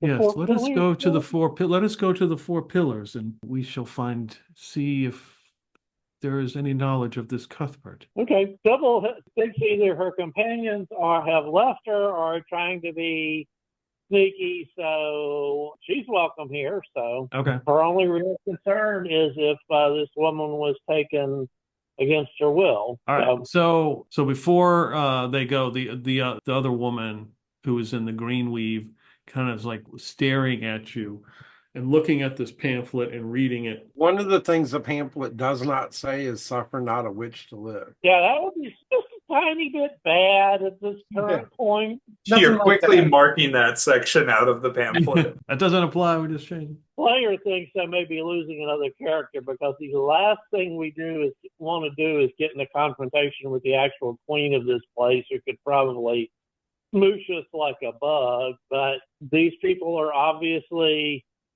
powerful witches, knowledgeable in the local spirits. They're Sybil's people. The character is willing to go along, but the player's like, oh boy, got this one out of hell, and now she's running straight into the Witch Queen. Jeremiah is the one that's most likely to get into trouble here. That urn that they were messing with, they put it what looks like, it's like, let us do this first. And they put that, looks like they put it on this dais with a couple of the other urns and kind of collect them there. And it almost looks like a heat stone, like it's starting to get glow. It's like, it looks like, getting hotter, but who knows if there's actually heat on there. She says, it'll be ready when we'll return. Oh, where are we going? I would say that, Sybil, you faintly hear screams coming from one of the urns. Do you trap spirits, sisters? No, they are just transformed. Let us go now and see and learn and see if the four pillars know Cuthbert. Let's bring your friend. Sure. Shall we go, Jeremiah? So, and Jeremiah says real loud, oh, so the urns have transformed spirits inside of them? People. Yes, they're those who undergo the transformation. That's really, really interesting. I'd like to learn more about that eventually. Yes, there will be much knowledge that you may gain. I go along willingly. I hope my friends overheard the idea. Okay, so I would assume the rest of you guys are behind, past the door in the hallway listening. So when they come up the stairs, they will see you in the hallway. Unless you move. Yeah, gonna try and duck back up the hallway to the curtain room. Yeah, you go to the curtain room or the one that's got the long hallway with the talisman that you already. You could kind of do either or if you're looking to, but the curtain would work. Yeah. Yeah. Okay. The Wumpus would be ready to throw up an illusion, hide us if we need to. Okay. So yeah, you guys. You guys can do that. You run down, move back down the hall, hide behind the curtain, all ditch. You hear them walk down, the four of them together. You see them do something before that pit trap. The lead one looks up and you hear her say something in some kind of cant. And there's a glowing something, there's a glowing rune or something appears on the floor. And you step over the trap and it does not go off. And then as you walk past it, the color just fades. And you go up to the door and she opens the door. I would assume the rest of you guys will peek down when you hear them go back. Yeah. Okay. Gonna make to follow them. Quietly as possible. Well, you do have that pit trap in your way. Clintok can climb, he can climb on the wall and climb past. Yeah. Oh, we can grab a canvas that's big enough from the other room to put over the pit trap. That'll work. I'll take that. Okay. Very carefully, because I said they're all sizes. So you grab one of the canvases, and I'll say when you go in there and you grab one of the canvases, you notice up against the wall there's 4 or 5 gold pieces just laying there. Not gonna say no to that. Okay. Oh, money. Put down the canvas. The door, you hear the door close. You go out, they would have had 2 candles. So they're walking because you realize they really can't see in the dark either, but they have these candles. So for Sybil and Jeremiah, they come out, and they turn right. So if they were to turn left, that's the way out. So they turn right, straight ahead of them is a wooden door. They go past that, they go down some steps. They go to the left, they look up, they point.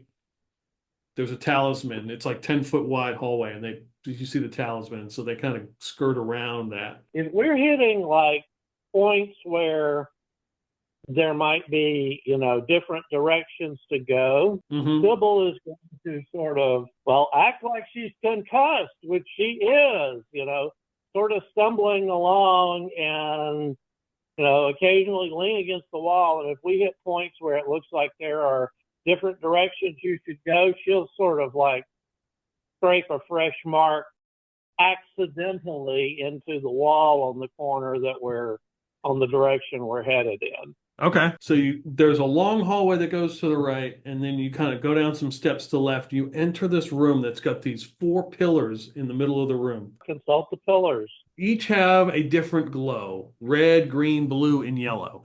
And beyond the pillars is an altar that's made out of some kind of fine, wood carvings. Again, it's got the twin elm symbol on it. And behind that is the same kind of plush scarlet curtain that's behind it. And you do notice there is a dagger on top of the altar. And she walks over to the blue pillar. So it's basically a stone pillar, and then there's a section that kind of glows this color, and it almost looks like a crystal. And she kind of walks over to it and puts her hand on it. It looks like either it's been done so many times, when somebody does something so many times, they make a marking, kind of like that. Right. So she puts her hand on it and closes her eyes, and she kind of looks at you and she says, "Oh, the dear father does not recognize this Cuthbert. It is new to our lands." This is surprising to me, but not too surprising. I am tasked with spreading the word of Cuthbert. And this is one of the saints of the one true God. Exactly. And how much of its teachings do you know? And I pull out the pamphlet and I say, pretty much this. You seem well versed in this. You should meet my mentor, Cornstone. He is absolutely amazing, raised from a child in the teachings of Cuthbert.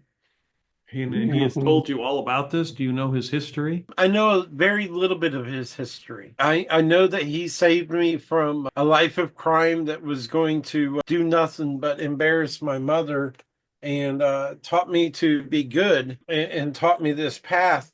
But before he could pass on much knowledge, he had to leave and go on another adventure. But recently I descended into the depths of hell and was visited upon by Cuthbert himself. I think I was visited upon by Cuthbert. So you've had an experience with this Cuthbert. Yes, that's how I took the form of this otter. Oh. I did not have this form a day ago. And I have been told that I must spread the good word of Cuthbert in communing with nature and being good to our animal friends in the world, to take thought of what their plights are. It's understood that some must eat some animals, and that this is the way that it must be. But we shouldn't be torturing them or abusing them either. No, that is not the way of the spirits. Though your knowledge and what you have experienced is very important, this is quite a predicament. However, so the woman with the cowl walks over past Sybil and says, "You will understand in time that even those close to you can deceive and undo the things that we hold sacred." And she walks over to the altar and she picks up the dagger and she says, "I assure you it will be painless, my little friend." Oh, okay. Sounds like we're about to roll initiative. 100%. Yes, that is correct. All right. So I'm going to assume that you guys are like following behind and are probably like at the top of those stairs. So we will roll initiative, I would assume. I will start things off with a 3. I rolled a 3 too.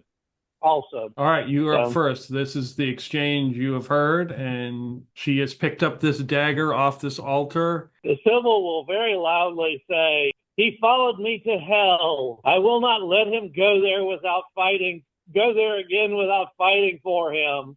And let's see, is this lady so close? The other one's right in my face, right? Well, I mean, she was talking to me, so I figure she's like melee range, right? yeah. Oh, yeah. Okay. I guess the only thing to do is draw my sword and try to swing at her, which is going to be damn near impossible at a -4, but what the hell else do I do? At most, I'm going to be keeping these folks busy while somebody more competent deals with it, but whatever. Yeah, that's not going to hit. Here I was thinking you were going to have to become our tank. I mean, I do have the armor, but at -4, she's going to be swinging wild for a long time here. Yeah. She's going to have a hard time. Even better, I've got a -2, so. Oh, great. We got another party of cripples running around. Jeremiah, you're up. Jeremiah says, "Oh, you're not going to euthanize me." And tries to smack this crone You. with the staff. I get. You know what? No, because I can, and because it's natural to him at this point. He pulls out the sword and goes and has a swack at her. Okay. Because I mean, he does have 2 levels of paladin that he's been working on, so Yeah. I think it's kind of natural. I got a 16 minus 2 plus 1. So Yes, 14. that is a hit. Nice. And the sword does D8. How does he feel about that though? And that's a 4 plus 1, 5. Well, is it minus 2 on damage as well? No.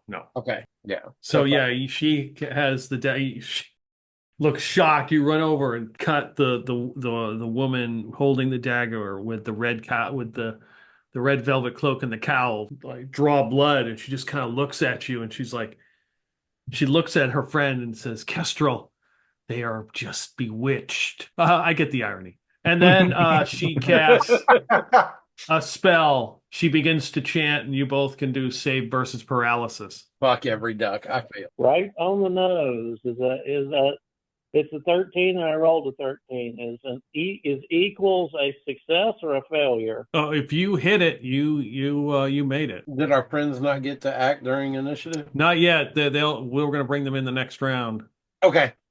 I made it. So Jeremiah, you see this sort of terrifying phantasm, whatever that may be, in front of you, and you are just frozen in fear. Okay. And the one with the red cowl looks at Sybil and notices you're unaffected, and she says, "It's much easier if you just let this happen." I think I see a brown bear coming at me, or it could be like an eagle or some other kind of raptor. And she says, "You are Okay, you are just confused. It will all make so much more sense." She doesn't attack you. We go to the next round. I rolled a 2. I could roll. I got a 3. All right, you're up. You guys are at the top of the stairs. Probably heard something happen, and you know that there's some shit going on. You're at the top of the stairs. Stairs go down into a room that has these pillars, and you can see that you probably saw Jeremiah draw his sword and run up there. You thinking what I'm thinking, Clintok? Maybe? It's owl time, and he starts waving his hands to summon an illusion of the white owl that was following us, and he's going to command the white owl to screech and like attack one of the witch that, I don't know, one of them. He probably wouldn't know which one actually cast a spell. Okay. But basically he's like kind of staying out of sight, but having the owl attack instead. That makes sense. Okay. All right. Given this situation, Clintok is going to, if he can, try to move in the shadows so that he can get ready for a sneak attack next round. Okay. Is that possible given the stairway and the setup down here? Yeah, I would say so. Yeah, there's enough. You make a roll. Yeah, you can. Okay. You can get to the edges of the room. I would say that would be possible. All right. Move silently of 34, so I'm good. Yeah. I'm going to have to make a roll to see if the witch believes this owl. Yeah, I chose the owl because that would be something that they may be familiar with, so they would maybe be more caught off guard by it. Yeah, that's a good thought. Okay. So I'm going to make a roll. Wow. The number it needed to get was 12. It fails. So the witch in the green weave sees the owl. For a moment, you realize she's like, oh, it's coming to help us. Here it comes. And then it comes after, and she just kind of like goes, no. And she's like, stop. I rolled a 17 and that die to hit. Okay. You think this is a D4 or a D6 for owl claws or claws? Let's go with D4. Okay. 3 damage. All right. So she's freaking out from that. Nice. Hypto will attempt to hit the one that's being attacked by the owl and miss with her warhammer. Then Olga, she does not get any bonus. She rolled a 14 on the die. She has no negatives, right? Yeah. So warhammer 1d6. Nice. So she comes up in the name of the one true God. All right, Olga. And smacks into the greenweave witch. The two who are following you begin to make their way down the steps. One has got like that staff and the other one's got a dagger.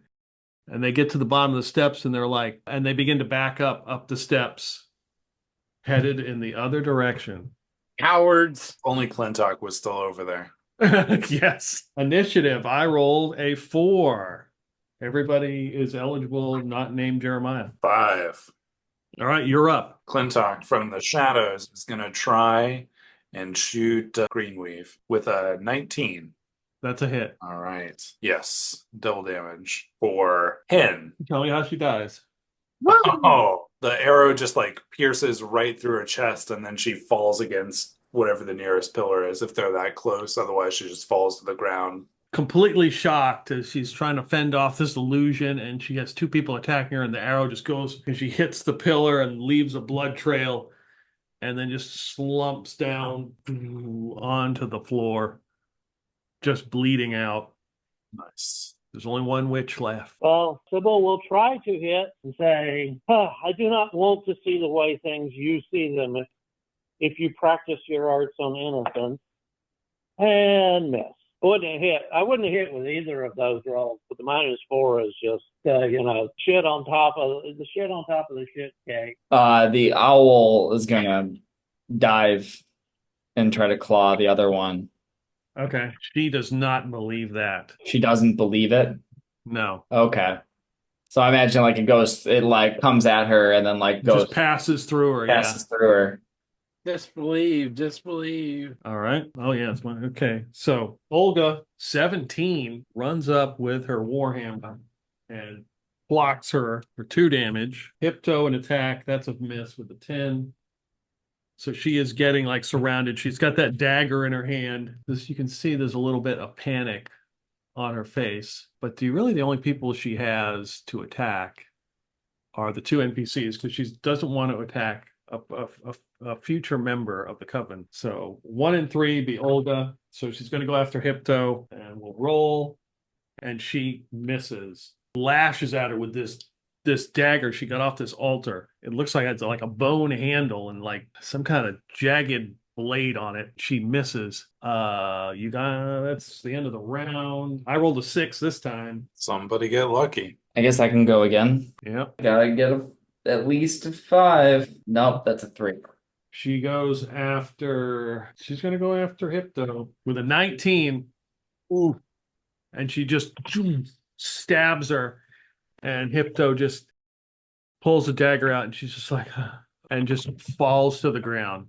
Oof, not good. And she looks at Olga and says, "You have done this. This will be your undoing." You guys are up. Dead? Or... She looks dead. Yeah, she looks dead. Well, guess what? We're going to do a random roll. I'm going to try to feed her that last hell potion. See if it brings her back like it did me and Jeremiah a couple of times. No, 3 times. All right. The woman with the knife is still up. So Clintok. Yeah, I'm going to try and let loose an arrow. Is this a sneak attack still or a backstab? I'll give her a roll to see.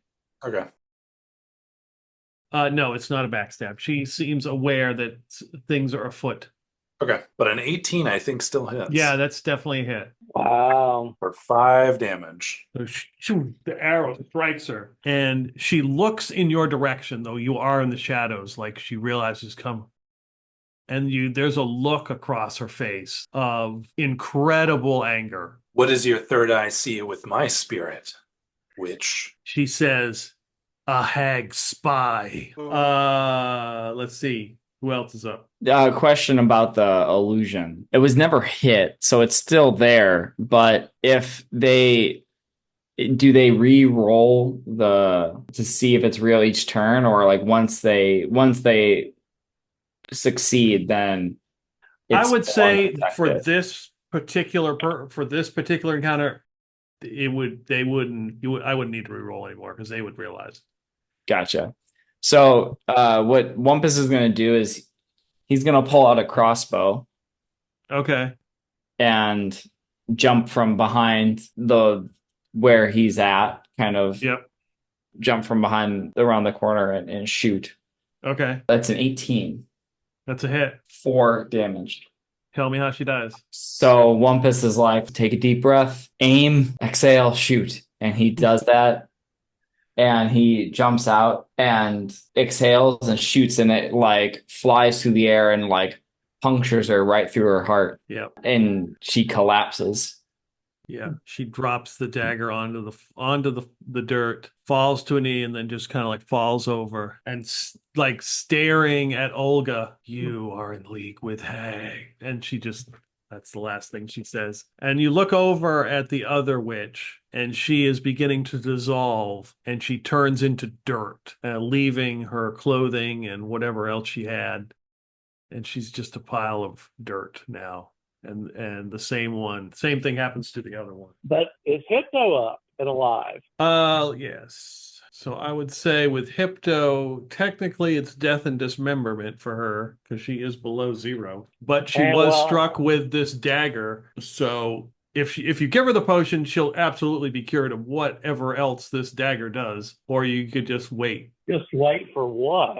Meaning, it's unsure what this dagger does. Well, I mean, she's dead. I don't think it's going to bring her back from the dead. She almost died from that fall. She had 1 hit point left. If I have the chance to bring her back from dead, even given the problems, I'm going to take it and feed her the potion. Okay. She may hate me later, depending on what the heck she gets out of it, but we could convince her to come along to the spring. There's going to be a big train going to the spring. Okay, so you guys the 2 witches have turned to dirt, and you guys are in this room. What does happen to him? Yeah, you feed her the potion, and she begins to come to, and I got to find that chart. You told us guaranteed transformation, so... Yep, she is definitely getting the mutation. Give me a D100. 35. Okay, she's got the bad injury. Give me 2d6 rolls. Don't add them together. Okay, the first is a 4, the second one is a 5. So you see as she kind of comes to, and she's like, oh my God, what's happened? And when she puts her hand up to her head, her left hand, you realize she has 9 fingers. Not a bad trade-off. And she looks at her other hand, has 10. A lot of extra fingers. The witches have cursed me. Yeah, it was the witches. Yeah. The horrible bear phantasm suddenly stops and looks like it needs to go take a shit somewhere and runs off. The owl phantasm? No, the bear that was plaguing poor Jeremiah. I had to Google what preys on otters, and it's bear. Yeah, I was about to do that. I kind of, do a shake of my head, and my ears twitch all around, and I look at you funny like, what do you mean? I have no idea what happened. I was too transfixed by the bear to see that. It looked like a paralysis, not a mental illusion fear effect. So yeah. He didn't know if he saw or not. Yeah, I was too busy being scared of the bear. Where'd the bear go? Where'd the bear go? Where's the bear? Where's the bear? Where's the bear? There is no bear. It was a spell. You were under the influence of witches. Spell? Witches? Oh, that's right. Witches. Oh, look, they're dead. Not only they're dead, they returned to the earth. Very strange. I don't know if they were mortals or not. In any case, were you following? I'll look at the ones who ran in. Were you following close enough to hear what was said? Every word. Well, it's important. Well, I will repeat the critical fact anyway. The queen, which is apparently in attendance, if she is truly the master of these halls, we would have no chance against her. We must somehow sneak out our friend or our rescuee if we can. I no longer believe that they take people willingly.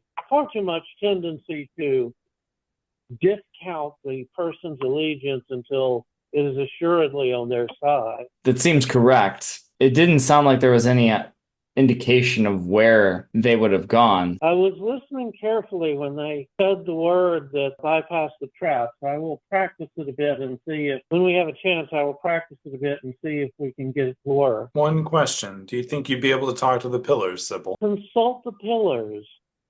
If they are intelligent on their own, they may know I'm not one of them, but I am willing because I'm sorry, it is just so foolish of me. I thought maybe they were sisters in craft and I could learn from them, but no, they are more like slavers. Yes, I will do it if you would like me to, but as I said, it may They may be sentient on their own. They may know me from an outsider. Just play it off as you're one of the others if it comes down to it. So the blue one apparently answered her question about knowledge, whether there was a certain knowledge that existed. What is it that we would seek of their knowledge? When you're in this room, you're looking at these pillars and standing. I would probably be the only person would be Jeremiah, because he can't see that. So probably about 5.5, 6 feet tall. Like I said, there's like a crystal that glows. It's sort of translucent, red, green. There's 4 different colors.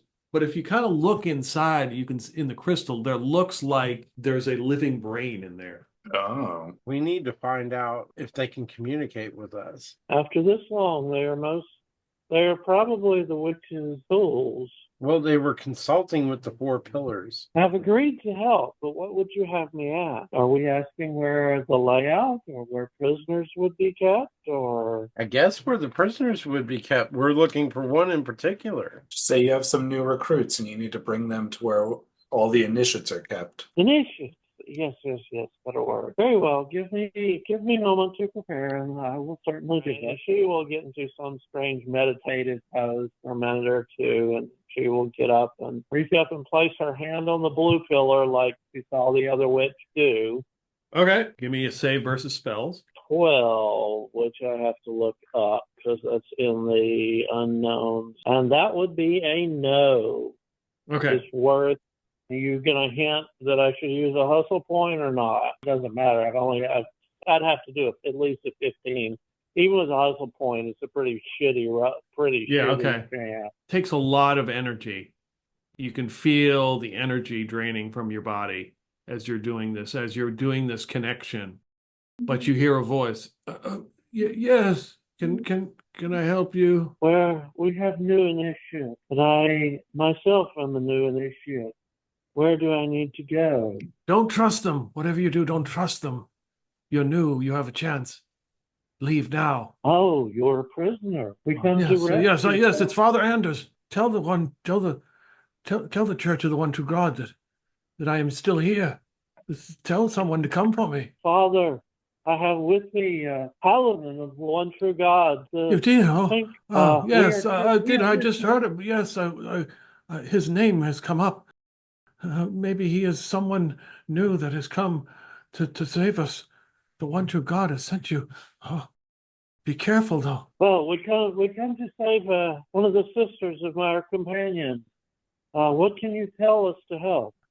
I would say if you are new, that it's still your time. You still can get out. They are very deceptive. I believe that if you're looking for someone who has been taken, then find the double doors. That is all I know. Maybe someone else has knowledge, but if you could get me out of here, send me to the church. The other prisoners in this room, would they know more?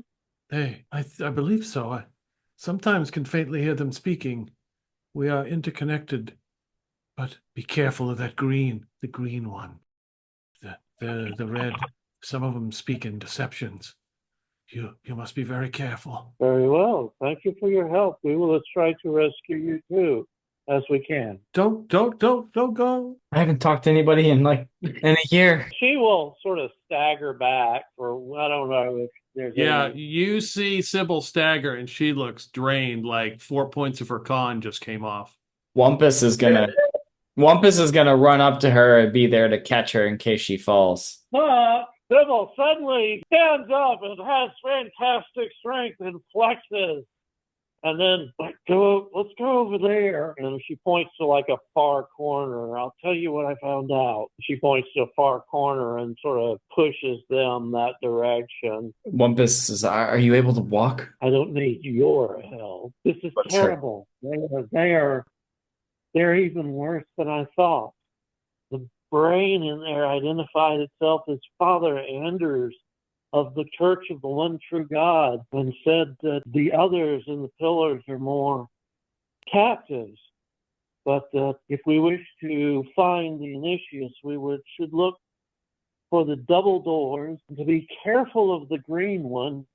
And he said at least 2 or 3 times that the witches were very deceptive, that we could not listen to them. and he begged for release. But I mean, look at him. The only way we could release him would be to kill him, and I don't know if that would be the true way or not. The man's spirit is struggling, but he is hardly lost yet. And maybe indeed his saint put him here to help us. It is very hard to tell. Did he say where he was? No, he said I may be able to get information from the others, but considering how damaging that pillar was, you can do it, Wampus. Maybe they'll speak to you. Only if you're going to be there to catch me if I fall. Oh, no. That would kill. No, it wouldn't kill me. Jeremiah have that low of a con? Con is 6. My charisma's 3. Oh, that's right. This is a trash character. Such a trash character. It's going to be interesting to see. 13, 12, 10, 10, 6, 3. Good God. It'll be interesting to see how he comes out. Oh, well. Well, so far from rogue to paladin to druid. Yeah, it's weird. I mean, stats don't mean as much in this system, but I mean, Sybil was the best I've rolled this whole time, and her low is a 9, dexterity 9, which means she's going to die falling, trying to climb something sooner or later, knowing how those rolls run out. Yeah, con 16, charisma 16. It's a sexy and best damn character I ever had in this system. We'll see how she survives. We'll see if she survives. All right, so you've got some other pillars. If you wish to try to communicate with them, other stuff in the room, or what's the plan? What else is in the room? There's an altar. There's the dagger that the witch had. There's whatever the witch's shit stuff was. There is a shimmering plush scarlet curtain behind the altar. What's behind the curtain? Yeah. Do you go and look?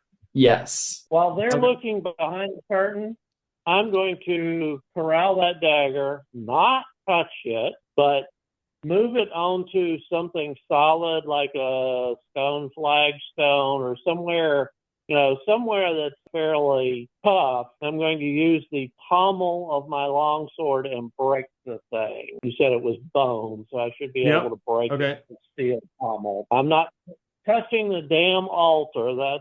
That's the way you get cursed. But I am definitely going to break that dagger. Okay. All right. So that is what you see behind the curtain. Oh, yeah. Interesting. Great picture. Whoa. Is this iconography familiar with anything else we've seen in Dolmenwood? There are definitely serpents behind her. And in the room with the paintings, you notice all the spiders and things were killing or attacking serpents. Yep. She's got some kind of staff. She is holding some kind of flute. Rod and a stringed instrument of some sort there. Other than that, no, I mean, she doesn't look familiar, but... Okay. So there's something with spiders. There's some connection with spiders killing snakes. Chelga is at least associated with snakes. Chelga? Do we have a name for this person? Yeah, I mean, it's written on the thing, but there would be some different writings on there, and her name in a common tongue would be on there as well. The cave itself was named something. Yeah. The Caves of Chelga. Caves of Chelga. And so the spiders eating the snakes sounded scary, but if the snakes are with Chelga, then the spiders are something we may want to look at. No, the story is clear. If this is the original Lady of the Caves, current people here are usurpers. The spiders killing the snakes. They are destroying Chelga's works. And Sybil will throw herself to her knees in front of the vision of Chelga there, and great Chelga, I'm so sorry. I thought that your witchcraft, that you were corrupted and your witchcraft was used for evil, but it is also clear now the evil has usurped your shrine. Tell us how we may help you throw these out. You hear a squeaking noise like those constructs coming your way. It sounds like 3 of them. They make their way down the steps. One is carrying a broom. Another one is carrying a dustpan. Uh-oh. And one is carrying like a huge wood box. And they begin to pick up the dirt that has been left by the witches. Set them on fire before they reconstitute the witches. Are you going to burn the construct? Well, yeah, I'm going Yeah. They burned really damn well last time. Yeah. But yeah, I get the point. I mean, if they take the dirt back, they may be able to bring these witches back. So Yeah, good point. What's that box for? Okay, so whatever you need to use for fire, they burn. They catch fire pretty easily, and I'm not going to roll. You don't need to roll.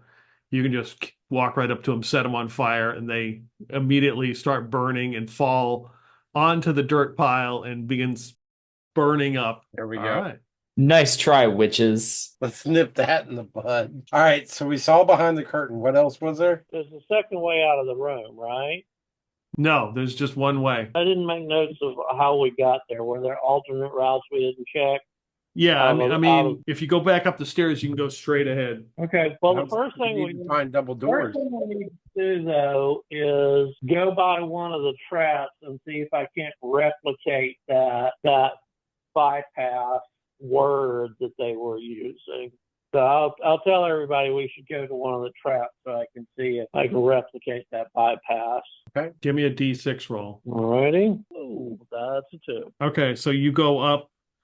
So you walk up the stairs. So no one else is going to touch any of the pillars. No, not after seeing how What happened? drained Sybil was. Yeah. Okay. I mean, I think Wumpus would think that like he heard. I guess if he was told about those jars in the room, like where the witches are first encountered, he might think would be where to check for clues for where the prisoners are. Okay. Because they have strange jars that they did something with. Yeah. How big are the what? like the crystals that are on these pillars that have like the brain inside of them. You know, like just enough for the brain to fit in. Okay, I will take one of them. I'll take the blue one, and I'll just like put it in my bag without touching it. Oh, you mean the crystal that's in the pillar? It's like set in there. Like you would have to, Gotcha. you would have to use force to get it out, if that makes sense. How much force? Is it like reasonably doable, or is it gonna cause some like real structural integrity issues in here? Well, there's 4 of them, so I mean, what they're missing one. Oh yeah, well there you go. I'll ask Olga if she'll help me chip one out with her. Absolutely, because she knows, she has heard in her studies of Father Anders Okay, from long past. let's do it. Yeah, she takes her warhammer out and starts hitting that pillar, and it begins to crack, and she just starts beating the shit out of it, and pieces of it break off, and that crystal comes down and hits the ground and shatters, and the brain is just right there wriggling on the ground. That was not the outcome I was expecting, but all right. Did they just free the brain, though?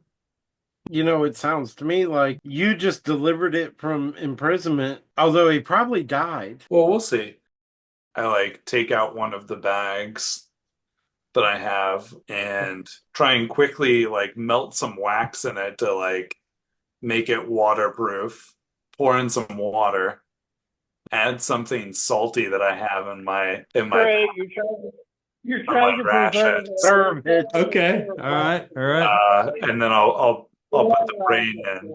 Okay, you've got it. All right. All brain fluid is basically salty water with some magnesium. So Brain in the bag.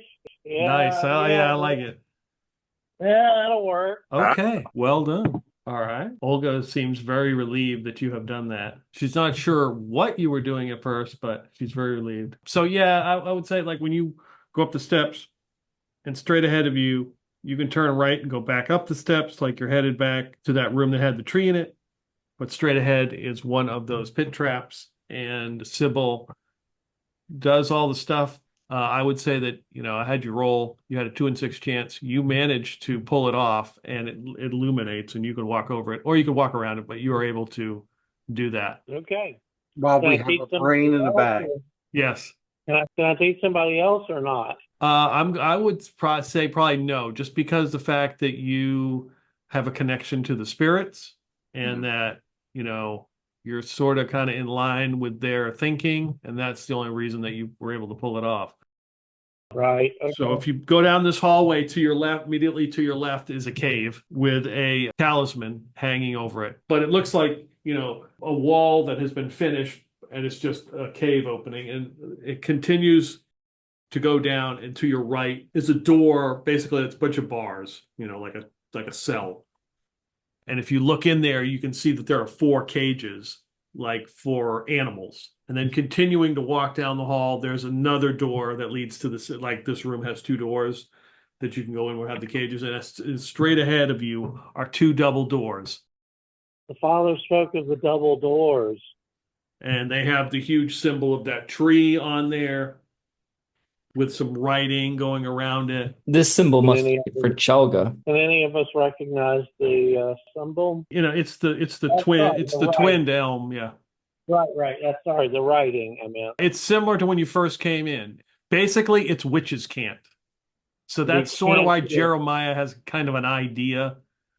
It's a can't language. So it says something like welcome, enter, behold. Wumpus will try the door. Does it open? Yes, it does. Oh boy. Okay, we've got an open door. Yeah. What are we I going to didn't do about do this all open of door? this today, so that wasn't immediately lethal. So what can we see inside the door? You look in the door, it's pitch black. Like, You Oh, feel a little bit of a draft coming up, like air coming up, but it's pitch black. is it like magically dark? Yeah. Okay. I look at Clintok and do you think you could sneak in? My last attempt to put my head in magical darkness ended poorly. Well, I could sneak in, but I also can't see in magical darkness. Well, at this point, we're out of options. Do it. So what are you going to do? I'm going to try and slowly work my way into the magical darkness. Okay. You start take a couple steps. Being crouched and keeping one hand on the ground out in front of me in the event of any sort of floor traps. Okay. Give me a dex roll. Yep, 4, so I'm good. I mean, you got your hand down, you sort of get like 2 feet into this room and you realize there is no floor. Then you feel that air coming up. Oh. Let's see. I will try and climb down the pit. Okay. Give me a roll. In the pitch dark? Yeah, Yeah, skill at this. 34. I believe climb share surfaces. Yeah, I'm good. Okay. So you begin to climb down in the pitch dark and you're climbing. Does it get to any point where it feels like it just goes to natural darkness? No, it's just absolute pitch black and you're just kind of climbing down. All right. Feel that air, the cold air just coming up, passing you. It doesn't get any more intense.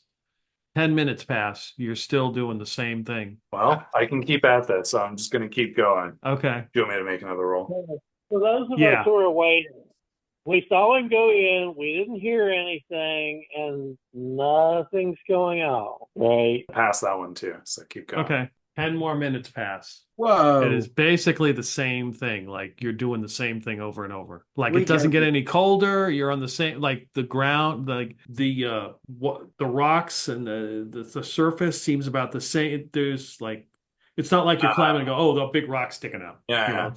I'll take a gold coin from my pocket and drop it and listen for the sound of it falling. It sounds like it hits a cushion. Oh, How long does it take to hit a cushion? Like that. yeah. You drop it and you're It's been 20 minutes, so we're freaking out. Yeah, Does it feel like 20 minutes for us? yes. Okay. Who has a rope? Perhaps we should feed one down in case he is stuck. I had to borrow one earlier. I gave it back. I mean, I think we got to figure out our friend Clintok and might be gone. We may have lost him. I can't believe I'm doing this again. And she takes her rope and ties it around her waist and passes it to the guys behind her. And she says, all I'm going to do is step in, see if I can see anything, and immediately return. And no matter what, brace yourself and drag me out if you haven't heard from me in about 10 seconds anyway. Don't worry, I won't let you go. And so literally she's going to do exactly what she says, which is exactly what she did on the entrance of this place. She's going to step in, see if she can see anything, and step out no matter what she sees. Okay. You're going to step out into the darkness. Step into the darkness, look around, and then immediately step out no matter what she sees. Just same thing she did at the entrance, Okay. which turned out so damn well. You just step like a foot in and you are going to fall. I'm playing character. Yes. Right. Okay. I'm making sure that we're on the same level. So you step Player in. Player knew Okay. she was going to fall. Also, we got two people back there who are supposedly holding me on a rope. So we'll see. Okay, so you step into the darkness, and as soon as you step in, you fall for like a second, not even. Clintok, you hear a loud poof, and Sybil, you land on this huge cushion. It's probably like 10 by 10, 10 feet by 10. It's a huge cushion. And you land there, and there's all sorts of slack. Like you guys at top have all kinds of slack. Okay. Well, I said I was immediately going to step back out. So can I see anything? I guess. Yes, you can see. You're in a room. You look up, and you just see a ceiling. And if you look around, you see a table with 11 chairs, and you see a throne, and there's all sorts of witches in this room, and they all kind of get up and kind of look at you. Pull. They'll start pulling. Yeah, you guys are just pulling, and it's like the rope is getting tighter, but you just keep pulling. Nothing's happening. Sybil, can you hear me? You don't hear anything, Sybil. Oh no. Can we hear Sybil saying pull, pull, pull? No, you don't hear anything. I mean, I'm tied to the rope. Correct. Am I feeling it like pulling on me or not? You see the rope is tied to you. It's very loose. It goes up to the ceiling and just vanishes. I'm going to try to climb the damn thing. Okay. You begin to try to like climb up the rope, and you're pulling on it, you climb up to the rope, and you get to the ceiling, and you hit the ceiling. She looks at the witches.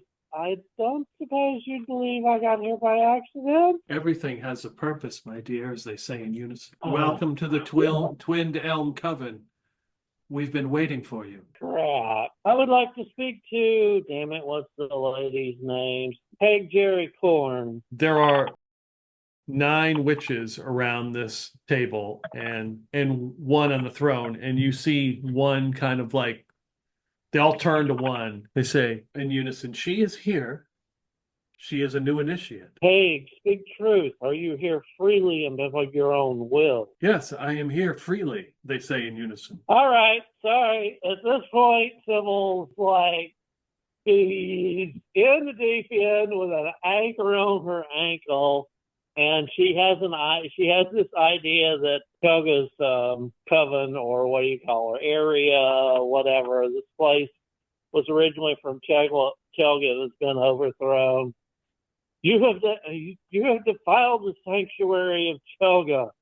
Even though you may overcome me easily, Chelga herself will sooner or later have her vengeance. They look very confused at your statement. The one on the throne comes off the throne as she walks in her flowing black robes. Does she look like the statue or not? No. Okay. No, she's got like black and gray streaks in her hair. Oh, Sybil, you are obviously scared and frightened. It is okay. I understand that you have been through so much just to get here. We uphold the truths of Chelga. We are not usurpers. I don't know why you think such things.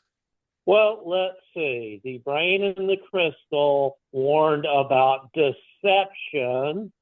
And I'm sorry, Sybil is thinking, not saying this out loud. No, I do not believe you. Because what Sybil is thinking is the brain and the crystal warned about deception, and then the iconography of the spider taking the snake, plus Chelga's obviously iconography with the snake, is pretty damn clear, you know? Well, I sense you have visited the 4 pillars, though one of them seems to be in a state of confusion. Those pillars are knowledge to help us survive. All of them are from groups or faiths or cults that wish to destroy us. The one true God, the Fae, the Droon, and the witches who turned against Chelga. Talk to the one that came from the one true God. Okay. Your friend here arrived by chance, but I believe it was fate, just as you have arrived. Her sister obviously loves her greatly. Give her a chance to talk with her sister outside of your control, and I will believe that she has come of her own free will. Sometimes the ones you love. You must just set them free. And you reveal your perfidy. Why don't you have a seat at the table? I don't think you're going anywhere for a while. Okay, what do I see in this room? A round table with 11 chairs. 9 of them are occupied. There's a smaller table with 2 chairs. There's nothing on there. There's a throne that sits up on like a platform where this queen was. Yeah, in the corner there's a fireplace and like some shelves, and next to it is a large pile of dirt. And there looks like there's like a chute or something that comes down and fills up this, this dirt pile. And then you landed on this huge plush cushion that sits in the room. Okay, I am going to head to a. Wait a minute. Has this woman gotten up to talk to me? Has she approached me? Yes, absolutely. Okay, I'm going to head to an empty place in the table, but I'm going to do it in such a way that I also get closer to the throne than she is. And then as soon as I am out of arm's reach of her and closer to the throne, I'm going to bolt for the throne and sit on it. Okay. Okay. All right. Nice. So she watches you and you run up and sit on the throne, and she says, I don't feel anything special. "No, is it comfortable?" Be free, all of you. Be free. All right. So what's you guys doing with the rope? It's like not tight. It's like, But we can't pull it out. no, you just keep pulling and pulling, and How long's it been? I don't know, 10 minutes. I think there's some sort of magic at work here. I call down for either one of our friends, Clintok or Sybil. I start shouting for them. You don't, Clintok, you don't hear anything. You did hear something hit like a pillow-like thing, something large. Yeah. Well, Jeremiah, we have 2 options. We can either follow after to see if they've landed somewhere, potentially in prison or some trap, and we'd fall into the same trap, or we can turn back. We can't let our friends go and leave them here. We can't abandon our friends. We just can't. I mean, there's always a choice. It might make sense to get reinforcements. But by the time we get reinforcements, I mean, that'd be days and days and days away. At least a couple. Well, anything can happen in that amount of time. I didn't just pull Sybil back out of hell to lose her again. Did we hear any thud, like the thud of a pillow? No. Nothing would be more impressive than for us to come to her rescue. Right, you're all gonna die. I guess we have no other option. All right, you two, and I point to the other 2 guys. You lead, and then I'll come up last. But you follow them. No. I will follow up the rear. Okay, they lead, I'll follow them, and you come right behind me. Right. Olga jumps. You hear somebody hit a pillow, Clintok. Hypto's like, well, okay, you 2 can decide whatever the hell you're going to do. And she jumps as well. Oh, great. Now we have the full goddamn coven. We brought enough to round out her damn coven. I wondered how she was going to get to 13. I'll scurry down the rope. You scurry down the rope. You're just like climbing down a rope, and you just keep going. Not being a man might get me there. As Wampus holding the rope, and you're just climbing down, and you're just climbing and climbing. Yeah, just waiting. Yeah, you're still climbing. I guess I just keep climbing. Do I hear the otter climbing down next to me? Right. I just kept climbing. Yeah, I would say so. Yeah, you hear him climb. You hear somebody climbing on a rope. 13 freaking exactly. 9 plus the queen is 10, and then the 3 we brought with us is 13. She now has a full goddamn coven. Except there's the other 2 may be resurrectable if they get hold of the dirt. So she has more than a full coven, but still. I will say, which one of you is it that decided to climb down? Who's that? Can I hear him? Yeah. Who's that? Clintok?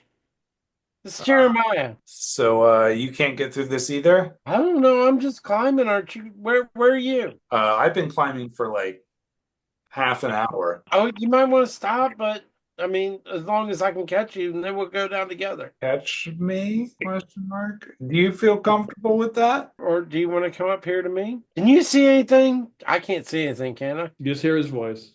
Because I don't see anything here. No, I can't see in the dark. I mean, I can usually see okay in the dark, but I don't see a thing. And I stop climbing. But did any of the others come down? Are they coming? You don't see them there? No, I heard some thuds, but like I didn't see anyone. I mean, Sybil came down, Helga came down. What was the other one? All three of them came down before me. Wampus was still up there. Wampus, are you coming? You don't hear anything. All right. What I will do Wampus said he was coming, but I think he was scared. is I will take out my grappling hook, bury it into the side of the surface, tie the rope to my waist, say, well, hopefully this works, and then let go. Okay, in an instant, you hit the pillow, the huge cushion. Yeah. The rope is going up to the ceiling and sort of vanishes. It's not taut. Gotcha. At this point, Hypto and Olga both are in the room, and Sybil would have seen them enter, and they just kind of look around, both back to back, like defending themselves. And the queen is amused at their entrance and pretty much tells them to go take a seat. And they're obviously not complying. Clintok hits the room. All their eyes immediately bolt on him, and the queen looks pissed, like she does. She visibly looks angry. And Clintok, as you're sitting there laying on the cushion, and you look over, and this woman just kind of like fire in her eyes, and then she's like, "The hag spy." I wouldn't say I'm so much as a spy as more of an unwilling host. If you get rid of this smell, which that's why I'm here, I'd be happy to leave and forget that I ever saw anything. So they've all gotten up. They're drawing like their silver daggers, and the queen walks over to you and kind of holds. It looks like she was about to, for lack of a better word, smite you as you stood, but she kind of puts her hand down and she says, "Continue." Well, I'm not really for the Hags, so to speak. They're not paying me. But I mean, you could pay me. I'm for sale. Sadly, I don't have a soul to sell, though. I'm aware of that. Yeah, a little complication. I lost that ability to swear on it, which Our relations sometimes I with Lord Umbrin are fairly neutral at this time. Oh, well, that's good to know. So what is your relation to the Twilight Cerulean?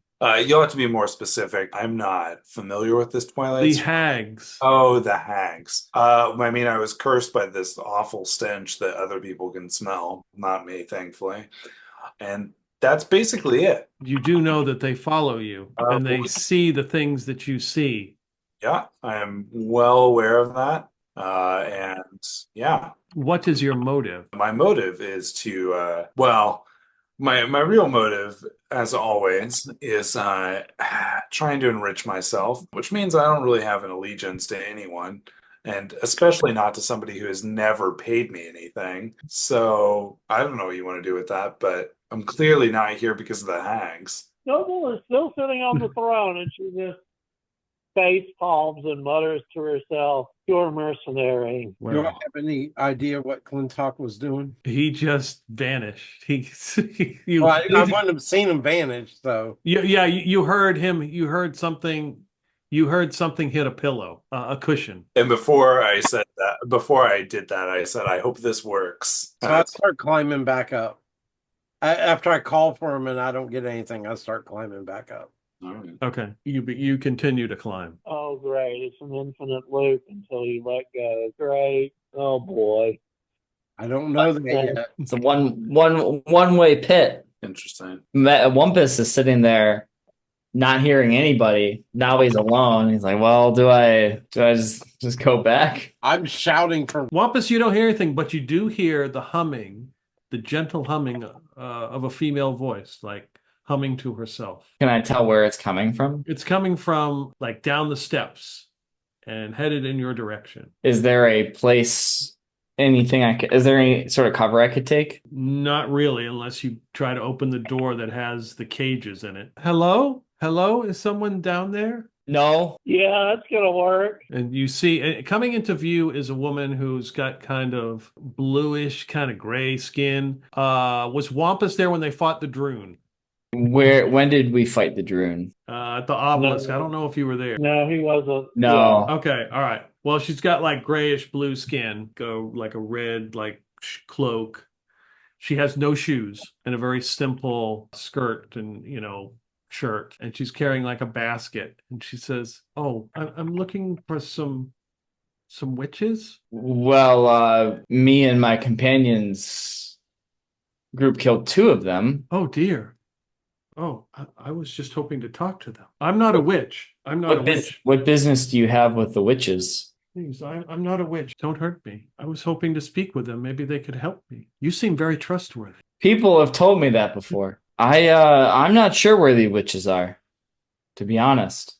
I heard something about if beyond the double doors that they were there. You just have to take a leap of faith. Well, it is pretty dark. Before you involve the witches in your plight, is there something I can help you out with? No, Before we start dealing with otherworldly, mystical, magical beings, what can Wumpus Slee do for you? I feel I'm called to join them. I think they have so many things to offer. My father has told me to stay away from them, but I don't think he knows better. Have you been to the 4 pillars? Oh, what is that? And he would describe, in a room there are 4 pillars, one of which is currently inoperable, but the other 3 contain the wisdom that the witches rely on. You can access this to get a deeper understanding. Only then can you take the leap of faith. Oh, yes. damn. Thank you. Killer. Thank you, Wow, Wampus, okay. Wampus Slee. My father said never to trust the mortals of the Fae, but maybe you're different. I will be on my way now. And before she leaves, she reaches into her little basket and she hands you like a mushroom, a gift from me. What is it? It's a mushroom. If you need a question or a query answered, it will help you. What do you hope to gain from joining the witches? I don't know. There's a lot of questions I hope that they can answer. And these mushrooms have not gotten you any closer? No, they can only take me so far. But I must speak to the 4 pillars. I've taken up too much of your time. You are obviously here on important matters.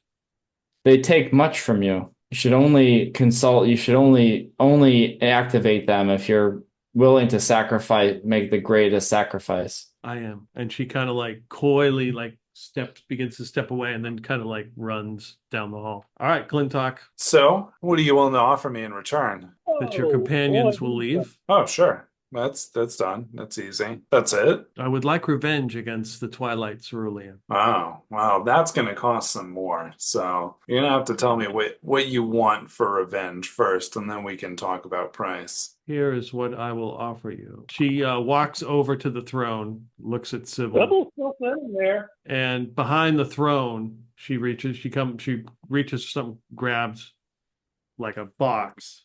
She says, in this box is a dagger, specially designed to inflict pain upon the hags. Okay. One small problem. Presumably they're watching this right now, so they'll see this. They are not here right now. Oh, well, that's convenient. There are wards that keep them out. I have purposely removed any mirrors or puddles of water or other things that they may try to pass through. Smart thinking. The reason that Chelga was usurped is because those in the coven turned against her. The hidden serpent, as she was called, with help from the Twilight Cerulean, tricked her into the caves and she was lost to Fae. We have not been able to find her. I have vowed vengeance as the queen of this coven to destroy the hags that did this to her. If you are not a spy, which don't believe you are more of a mercenary, then maybe you can assist us. I mean, I don't see why not. Now, I do have one request. In addition to my friends being able to leave, which you so kindly offered, there is a new recruit that one of these might have mentioned. Sadly, I don't think she can really be joining the coven, but I'm happy to find somebody else in her stead. Yes, that would be very much appreciated. Yes, I believe some bandits kidnapped her and ended up in here, and that's how she came to be. I see. Yes, I also believe that there were 2 of the coven who I felt their life transform, so to speak. I believe that may have been at your hands. I would like them replaced as well. Oh, yes, transformed. I'll have to remember that. Yeah, I don't normally call it that, but it's good for... Sybil is sort of seeing how this is going, gets up off the throne slowly, no fast movements while they're sort of negotiating. And she's going to go over to Olga and, damn it, name, Hilda, Yep. and sort of gently push them towards where Clintok is. See, Sybil, everyone has a price. For some of us, it's our soul. For others, it's revenge. Yes, I believe I have your measure now. Who's carrying the worms? Olga was carrying the worms. Well, if you would so kindly show us the accent, we'll be on our way. Yes, I will. I will make sure that you leave. So I will let your friends leave and will leave as well. I will leave you with this dagger to kill the hags. You will also bring me 3 future coven members.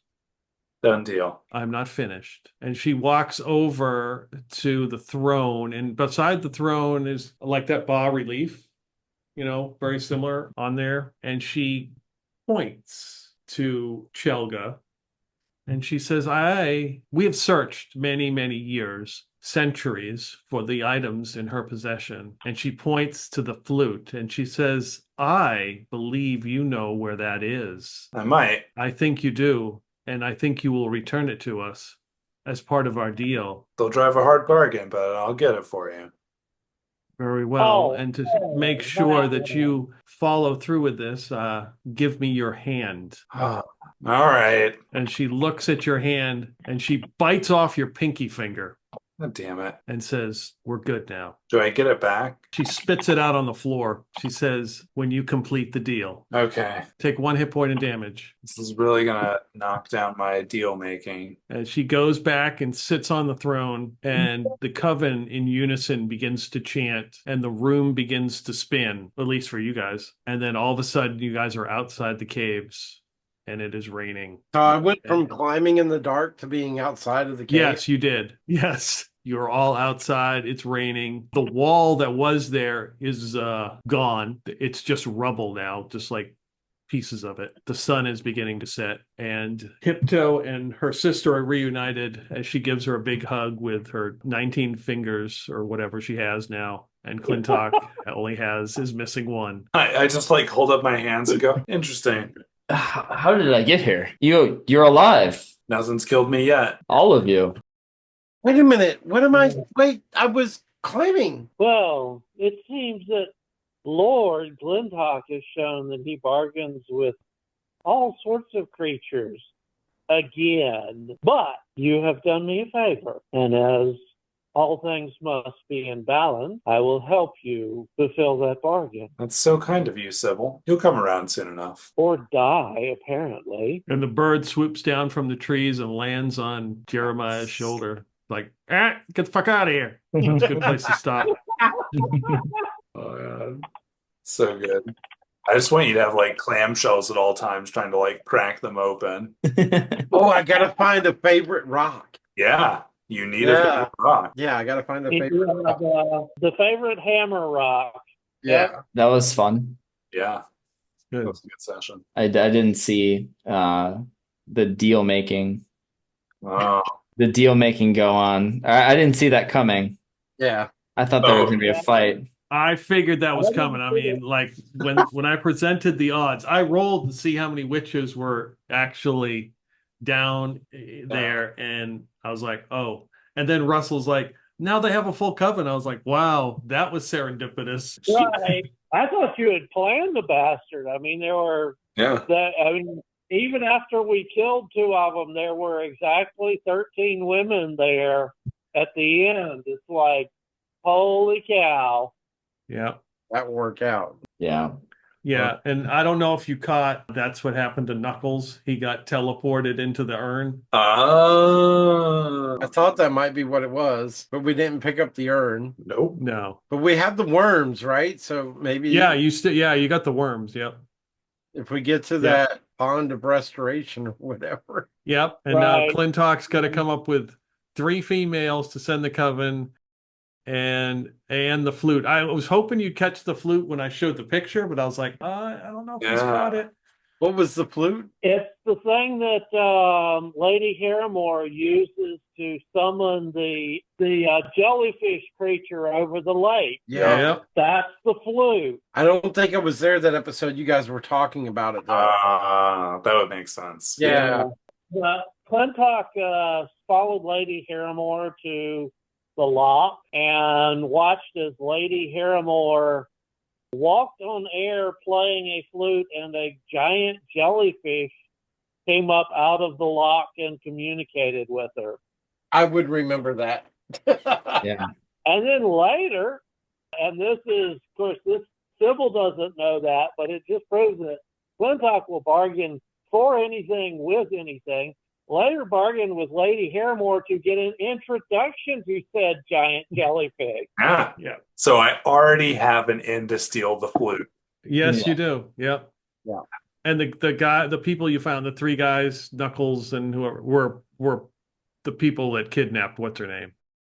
Yeah, I figured that. We're some of the kidnappers. Yeah.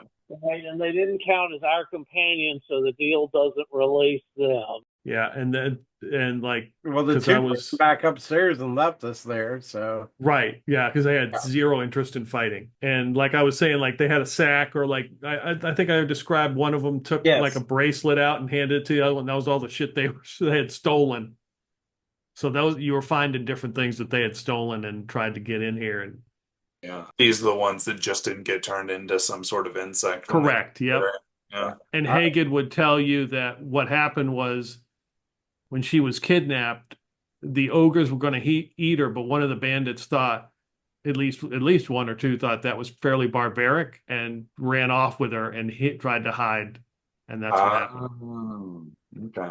So they had some, right. So they were sort of nice and sort of not, right? Yeah. only 80% evil, not 100%. Correct. Gotcha. Well, good It was game, nice to buddy. meet, Well, I but- appreciate it, guys. I hope you enjoyed it. Yeah. Yeah. Yeah. All right. Take it See easy. y'all later.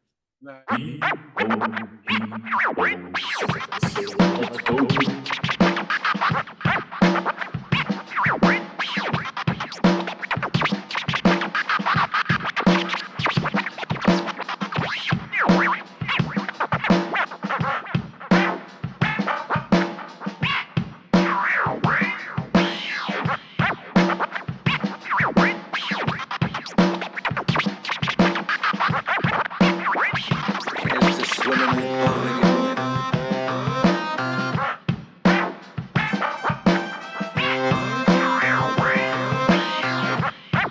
Here's to swimming with bow-legged women.